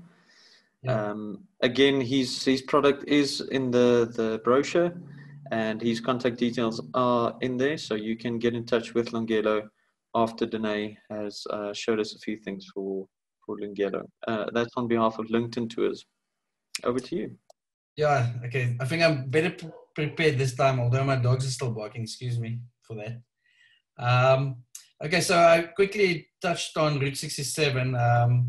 For us, this is actually one of the newest attractions within the city. It's actually really cool tour, if I can say that. Over here, you'll see a little map which starts at the harbour. What you'll see is this is actually one of the most popular tours for cruise ships when they dock in the city. As I said, a guided tour is always better, because especially on this tour here, because there's 67 art pieces and they all represent different stories and have a background. So what you'll see is on here the Campanile. I don't know if you can see my mouse, but by number 1, that's where the route starts. Actually, you can start the route in 2 different ways. Let me explain that. So if you start at the traditional way, you start at the harbour and you make your way up to the Donkin. And once you get to the Donkin, it's quite a uphill walk. And that's supposed to also represent Nelson Mandela's struggle to freedom. So the route actually represents the 67 years he's spent in service to the country and the nation. And obviously we named after Nelson Mandela. He was born in the province. Some of the first anti-apartheid movement meetings took place within the city. Lots of struggle icons that live within the city. What's really nice about this, as you go along, there's a quote for every year that Mandela served. So there's 67 quotes along the whole route. I'll show you little examples. It's just nice. So if you look at the wayfinding markets here on the map, these are little quotes that explain his journey through the city. It's actually pretty cool. It all becomes relevant. So some of the quotes actually extend past his release and while he was president, and some of the famous quotes that he said. So what we also have is a app. If you don't have a actual tour guide, they don't charge much. It's actually quite one of our affordable guided tours. If you don't have that, we have an app with GPS coordinates that actually play a short sentence about each attraction when you walk past it. So if you have Bluetooth on, you can put your Bluetooth speakers in your ears and then do the tour as you walk. I've got some, let me just quickly go to another presentation. There's just some photos I want to show you. Share screen. As you can hear, it's better if I, can you see the Route 67 presentation? Sorry, I've got 2 presentations open on my screen. Yep, it's there. You just need to put it on presentation mode. There you go. Okay, so one of the, this route is part of the National Mandela Heritage Route. I don't know if you guys know there's a national route that was developed throughout South Africa that takes you to all the important spots of Mandela's journey in South Africa, the capture site, the apartheid museum, and all of those. As you go up from the bottom of the pier, you walk along these walkways, you get up to the giant flag where you'll see the voting line. The picture on your left-hand side where Mandela is the actual voting line. There, a lot of visitors stop and take pictures with Mandela as part of the voting line. And then on the right, I don't know if my left is your right and your right is my left. So excuse me if I get this wrong. You'll see a lady standing on a little block with a chair. That is our speaker's corner, like they have in London, where if you want to say something, you can get up, sit on the chair and say whatever you want. We had one lady who sat there the whole day. We had to actually get the police to escort her somewhere else because she had too much to say. One of the stops you'll see on the left-hand side is the Phananium. In there you'll find 67 beaded quotes. These also each tell a different story, and with the tour you do get a guidebook that explains each of the quotes as well. It's actually quite a nice little coffee table book. On the right again you'll see some of the quotes along the route that explains relevant quotes that happened during that year. Obviously, you can hear I'm not a tour guide. I don't know the stories behind each artwork. That's why we have expert guides that actually take you. At the Donkin Hill, you'll see the biggest flag in South Africa. That flag's the size of a tennis court, although it doesn't look so big on my screen. You'll see lots of beaded things on the Donkin Reserve as well. You'll see these little circles that each represent a certain industry within South Africa, within Nelson Mandela Bay. We're known for our mohair, as discussed. We're known for our citrus, our automotive. We're known for the ocean. Everywhere along the route, you'll find interesting art pieces. So, for instance, the one on the left is at our bus station. On the right is actually just if you go past the Campanile, you'll see all the graffiti artwork type things on the walls. And each of these represent a different culture within the city. And they have a relevant message about each culture and how we fit into one community. Port Elizabeth is known as the friendly city.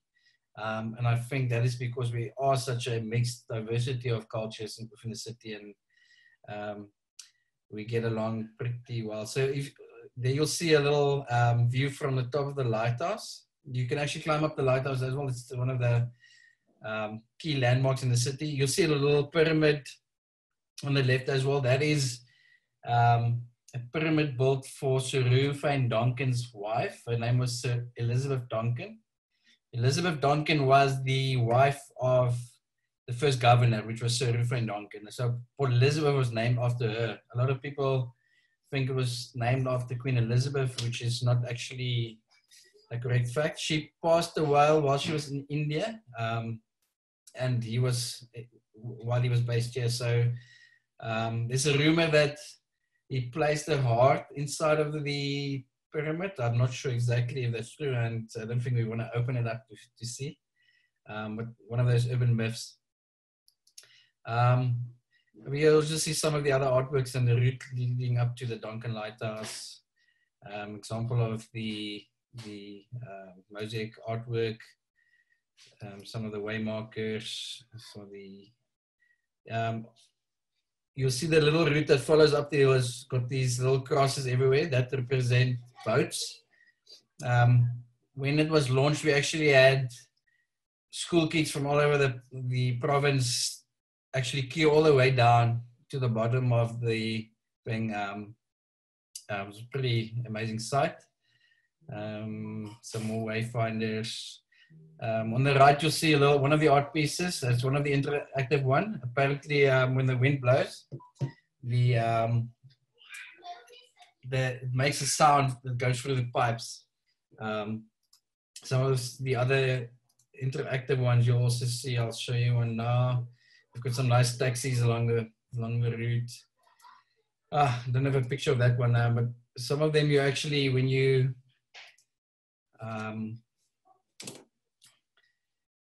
stand next to it and you look at the mosaic, you don't see anything, but then the reflection in the actual it's like a pipe with mirrors around it. If you look at the reflection, you actually see what the mosaic is all about. So I'm going to get back to this one again quickly. Also, what's pretty unique in this area is close to the Campanile area, we have the Barkens Valley. That's where a lot of new restaurants have opened. That's where most of our microbreweries are, the gin, the rum guys. But we also have a area called Werk, where there's a local tour operation awareness, where they actually let you meet local artists. And say, for instance, you were on a boat trip to the islands, you saw some dolphins, or you went to Addo, you can come back there, meet the local artist, and then make something with the local artist. So there's quite a few different options to choose from. You can do leather works where you make key rings in the form of elephants, or you can do copper work where you can make a little dolphin. You can do pottery. They do postcards where you do lino printing on the actual postcard. And all of this is actually quite a nice experience. So what most of the operators we've seen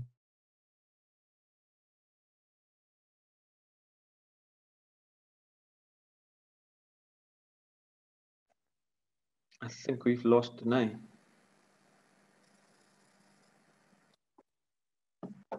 No problem. If he jumps back, we can continue. Next up, we've got two more presenters. Raggy Charters, Karen, are you here? I see there is a Karen in the participants list. Hi, it's Jake here from Reggae Charters. I'm going to be speaking great. on our Thanks, behalf. Jake. Yeah. So, but Karen is here as well. She's just listening in. Cool. Cool. Thanks. Over to you. You can share your screen if you want. Yep. Okay, just 1 second here. Okay.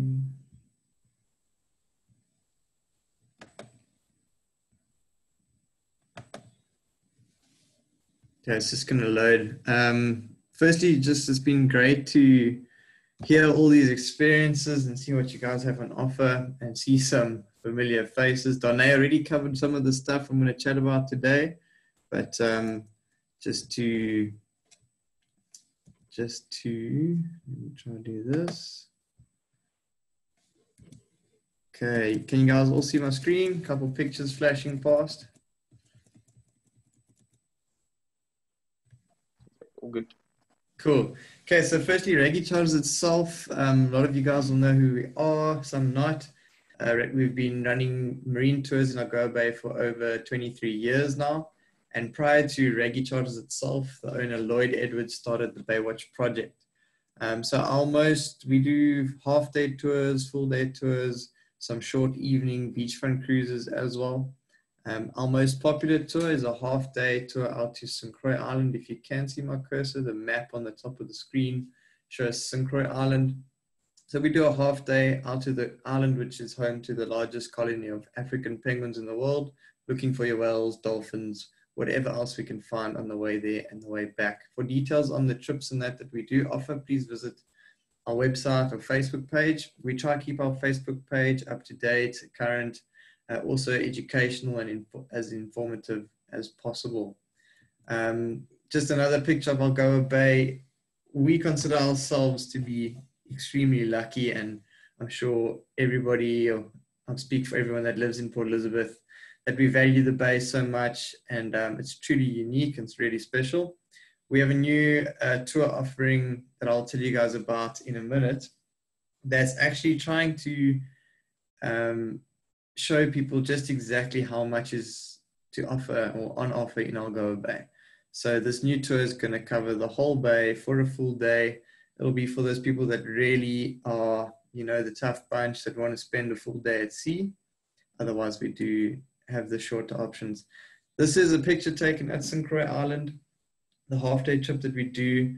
It's one of the key areas for us for bottlenose dolphins. As Danae mentioned, Port Elizabeth, bottlenose dolphin capital of the world, and they are always a hit on our tours. I mean, we can spend 20 minutes with whales, and after 20 minutes, people are like, okay, well, let's move on to the next thing. But with dolphins, when you say it's time to leave, after 20 minutes, people are begging you to stay just a bit longer, There's something about their interactiveness and their intelligence around the boat that really draws people in. Baywatch project, the reason for Raggy Charters and why we run these tours is to fund the Baywatch project. In the beginning, the Baywatch project was started before Raggy Charters, and they relied solely on external funding, going to companies and asking for donations. Can we please have 10,000 Rand? We need fuel to take researchers or filming, things like that. And it worked, but whenever people are funding you, then they want to control what you're doing. So we decided, to fund ourselves, start Raggy Charters. So for all the trips that we do, we use that funds then to run our projects. Some of them, just to name a few, we plant one tree for every boat trip that we do. We use a lot of fuel in this industry. Boat engines are not very economical. So to cover that fuel that we're burning, we plant at least one tree per trip that we run. We've also combating currently the oil bunkering that's taking place in the bay. It's a huge threat to our penguins. Ship-to-ship bunkering, where the smaller ships pump oil and fuel over to the bigger ships waiting in the bay. If you drive past the bay currently, there's over 30 ships sitting on anchor. And we firstly want to limit the industry from growing and make sure that it's properly regulated. Education is a big thing for us, not just on our tours, but also to visit schools, local community, and then festivals. A lot of you, if you've attended any of our festivals, we bring in local stakeholders, other tour operators, research institutions, conservation initiatives, where they can share their knowledge and experience with the public, and we make it a fun day. And the idea is to welcome the arrival of the migratory whales, which hit our coastline in June every year.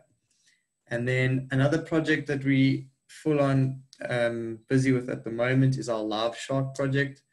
If you don't know, a lot of our South African species of sharks are caught by an unregulated longline fishery and then exported to Australia to be consumed as flake and chips.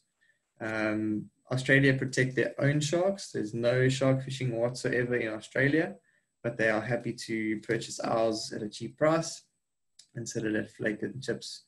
This is Renelle French. She assisted us. We got a petition going to stop this longline fishery. We've asked the Environmental Affairs and DAF to run a proper investigation into the industry and then at least impose some, put some bag limits and catch limits in place. At the moment, there is absolutely no restriction on the number of sharks they can catch, only the areas they're allowed to fish in. And in any case, the boats have been caught fishing in marine protected areas. This is our vessel, Machana, or one of our boats. And that's just people on board enjoying a trip to St. Croix Island. We do have 3 boats currently, and we are building a 4th, much like the same as Machana. And the reason for building these slightly larger butt cats, for those of you that don't know, this is the design of boat that we use. It's a locally built boat. If you know Bushman's River or Kenton-on-Sea, family there called the Butts, and it's the only design of boat that we really want to use. The catamaran type hull, the high gunnels, it's a dry, stable, comfortable ride. And no matter how rough the seas get you, the windy city, gale force westerly wind can come through out of nowhere, we at least know that we're going to have a safe, comfortable ride back. Just a picture from off the St. George's Strand Beach, old clubhouse in the background. And then the new tour that we just wanted to chat to you guys about today. A lot of you will know we got granted the permit to conduct shark cage diving in Algoa Bay. And the area that we will be doing that is at Bird Island. It's 80 kilometers from Port Elizabeth. So it is logistically a very long way to travel. Thus, hence the tour is going to be a full day out at sea. We have started with a version of this tour so far this year. We're running a special for it at the moment. We are doing the shark part of the experience with topside viewing only. We're not putting a cage into the water. We are first doing our research on the sharks, getting to know the different individuals that are there. So far, we have identified 13 different individual sharks based on their unique markings, size, sex, all of that. And then from April next year, beginning of April next year, we'll be running our shark cage diving tour. But this tour, the whole idea is for it to be more than a shark cage diving trip. So we want to showcase everything that the Bay has to offer in one full day. And we really believe that this bird island area off the coast of Woody Cape is your greatest marine ecosystem in the world.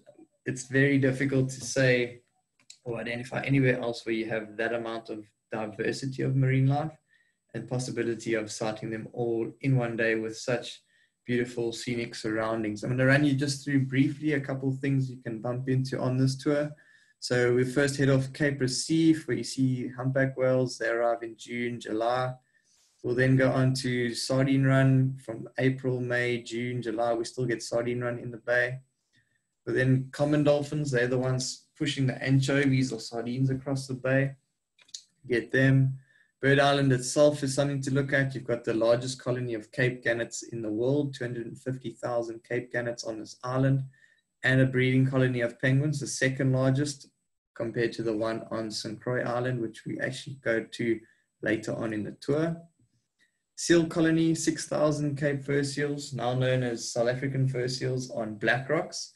And then this is the area where we will conduct our shark cage diving part of the tour. That's myself and Robbie Francis in the cage. This is just during testing.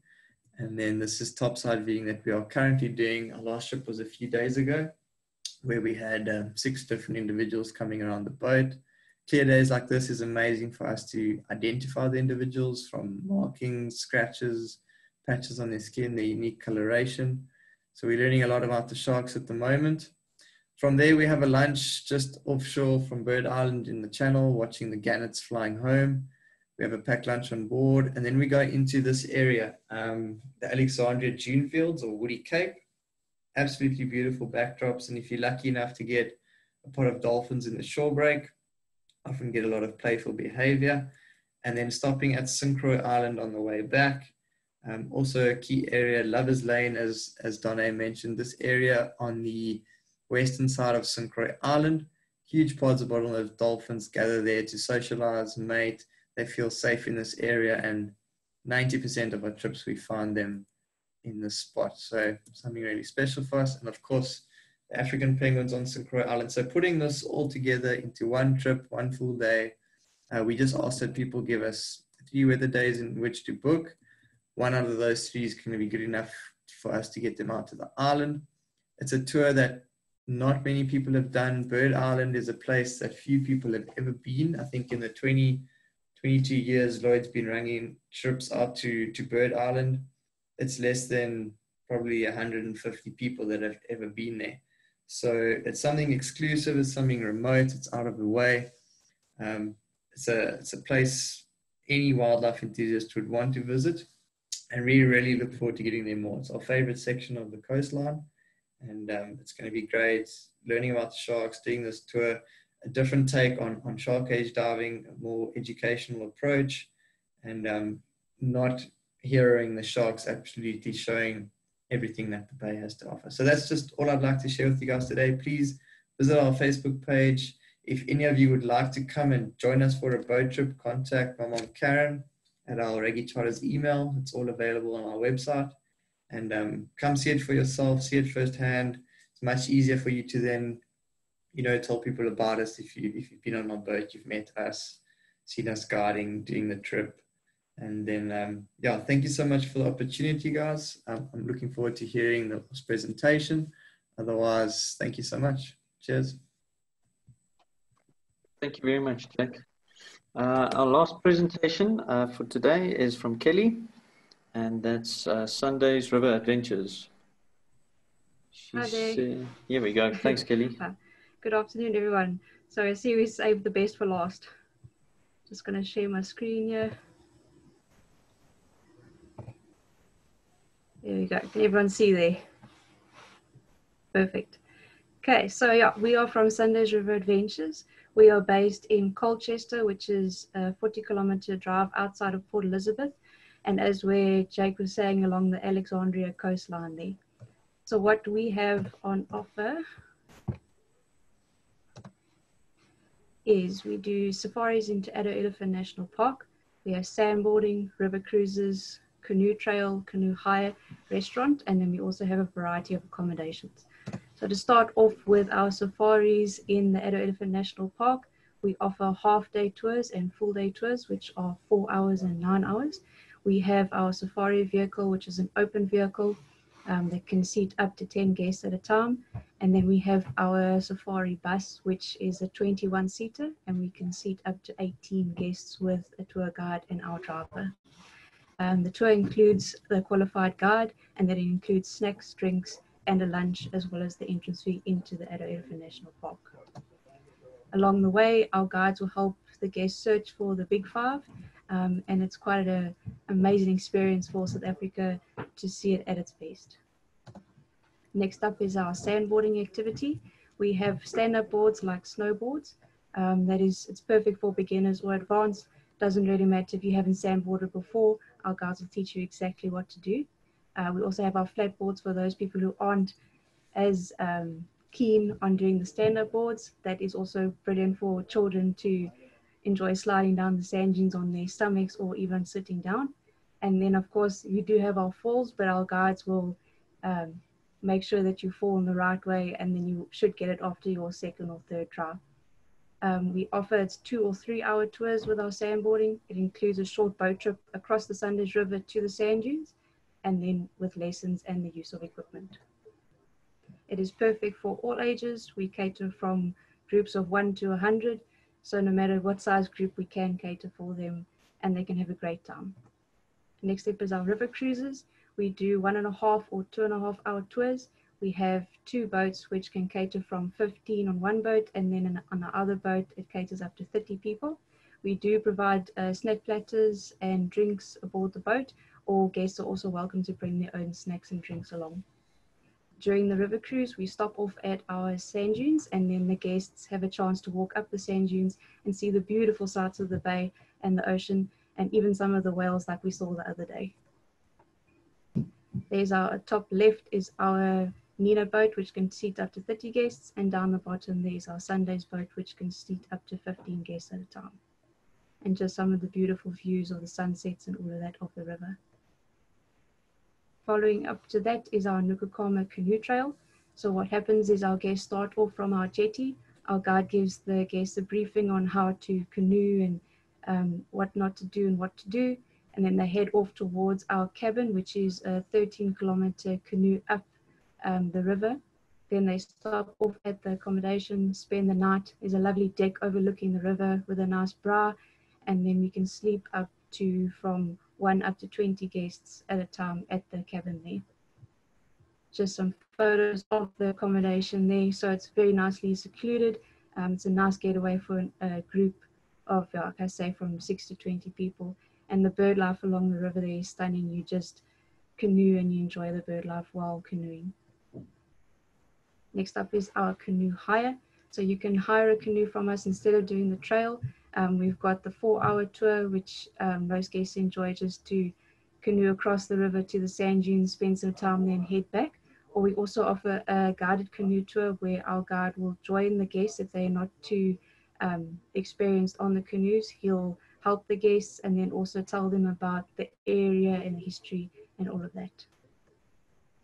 We then have our Taste of Africa restaurant, which is open every day of the week from 7 a.m. to 9 p.m. Offer all types of meals from breakfast, lunch to dinners. It's also on the doorstep of the Cradock Elephant National Park, and we always provide friendly service and delicious food. Just some images of the actual restaurant and the foods we provide. Nice garden seated area that the guests can sit out there and have a good meal and maybe some drinks with friends. The last point of the presentation is we have a variety of accommodations in Colchester. So they range from self-catering to room-only properties. We offer, our most unique one is our Maggie May houseboat, which can sleep up to 6 guests. This remains at our jetty, and then we have beds set up inside the boat and then a tent on the upper deck of the boat where they can also enjoy just watching the sunset and sunrise from the boat. There's nice bra facilities on the boat and then a self-catering kitchen as well.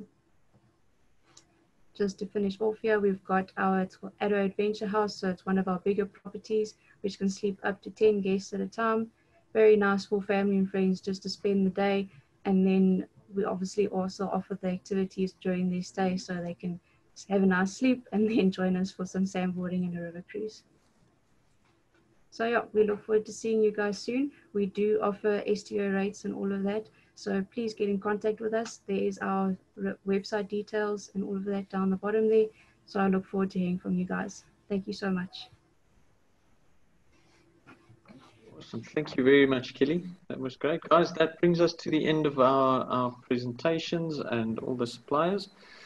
Just before I hand over to back to Susan to do the thanks, Lebo did a lucky draw for us, and I'm just going to get the person's name. And the winner of a all-inclusive one-night stay at Bellevue Forest Reserve with 2 safaris. That is courtesy of Loert Buchner, who was on our presentation, who had to leave earlier. The winner of that prize is Megan Hinton from New Frontiers Tours. Megan, if you're still here, Lebo and Susan will get in touch with you and arrange for your prize to be delivered. With that said, thanks again, and Susan, over to you. Thank you, Roland. Well, this will be the final few words from me. I'm honored to thank you all for your attention today, for participating in this Zoom webinar session to learn more on what the Eastern Cape has to offer. I think you realize we just in one region have so much. I've been inundated with WhatsApp calls from different regions of the Eastern Cape asking why they weren't included, and we said, well, time's pretty limited, but we're looking forward to doing some more sessions like this to cover the rest of the Eastern Cape. But firstly, to the trade that have participated, and the travel agents and the various frontline staff from different offices, thank you so much. I'm sure you're well equipped to promote and sell the Karoo region, and to consider packaging it into itineraries moving forward. So thank you very much. Tourism doesn't work without you, so we really value you and appreciate your time. And lastly, let me thank the product who presented today. You are the destination. Without you in the Eastern Cape, we wouldn't have anything to promote other than our wide open spaces, which are beautiful. But thank you for your passion, for your enthusiasm, and for bringing the Eastern Cape Karoo region and a little bit of Addo and Port Elizabeth to life. We really, really appreciate that.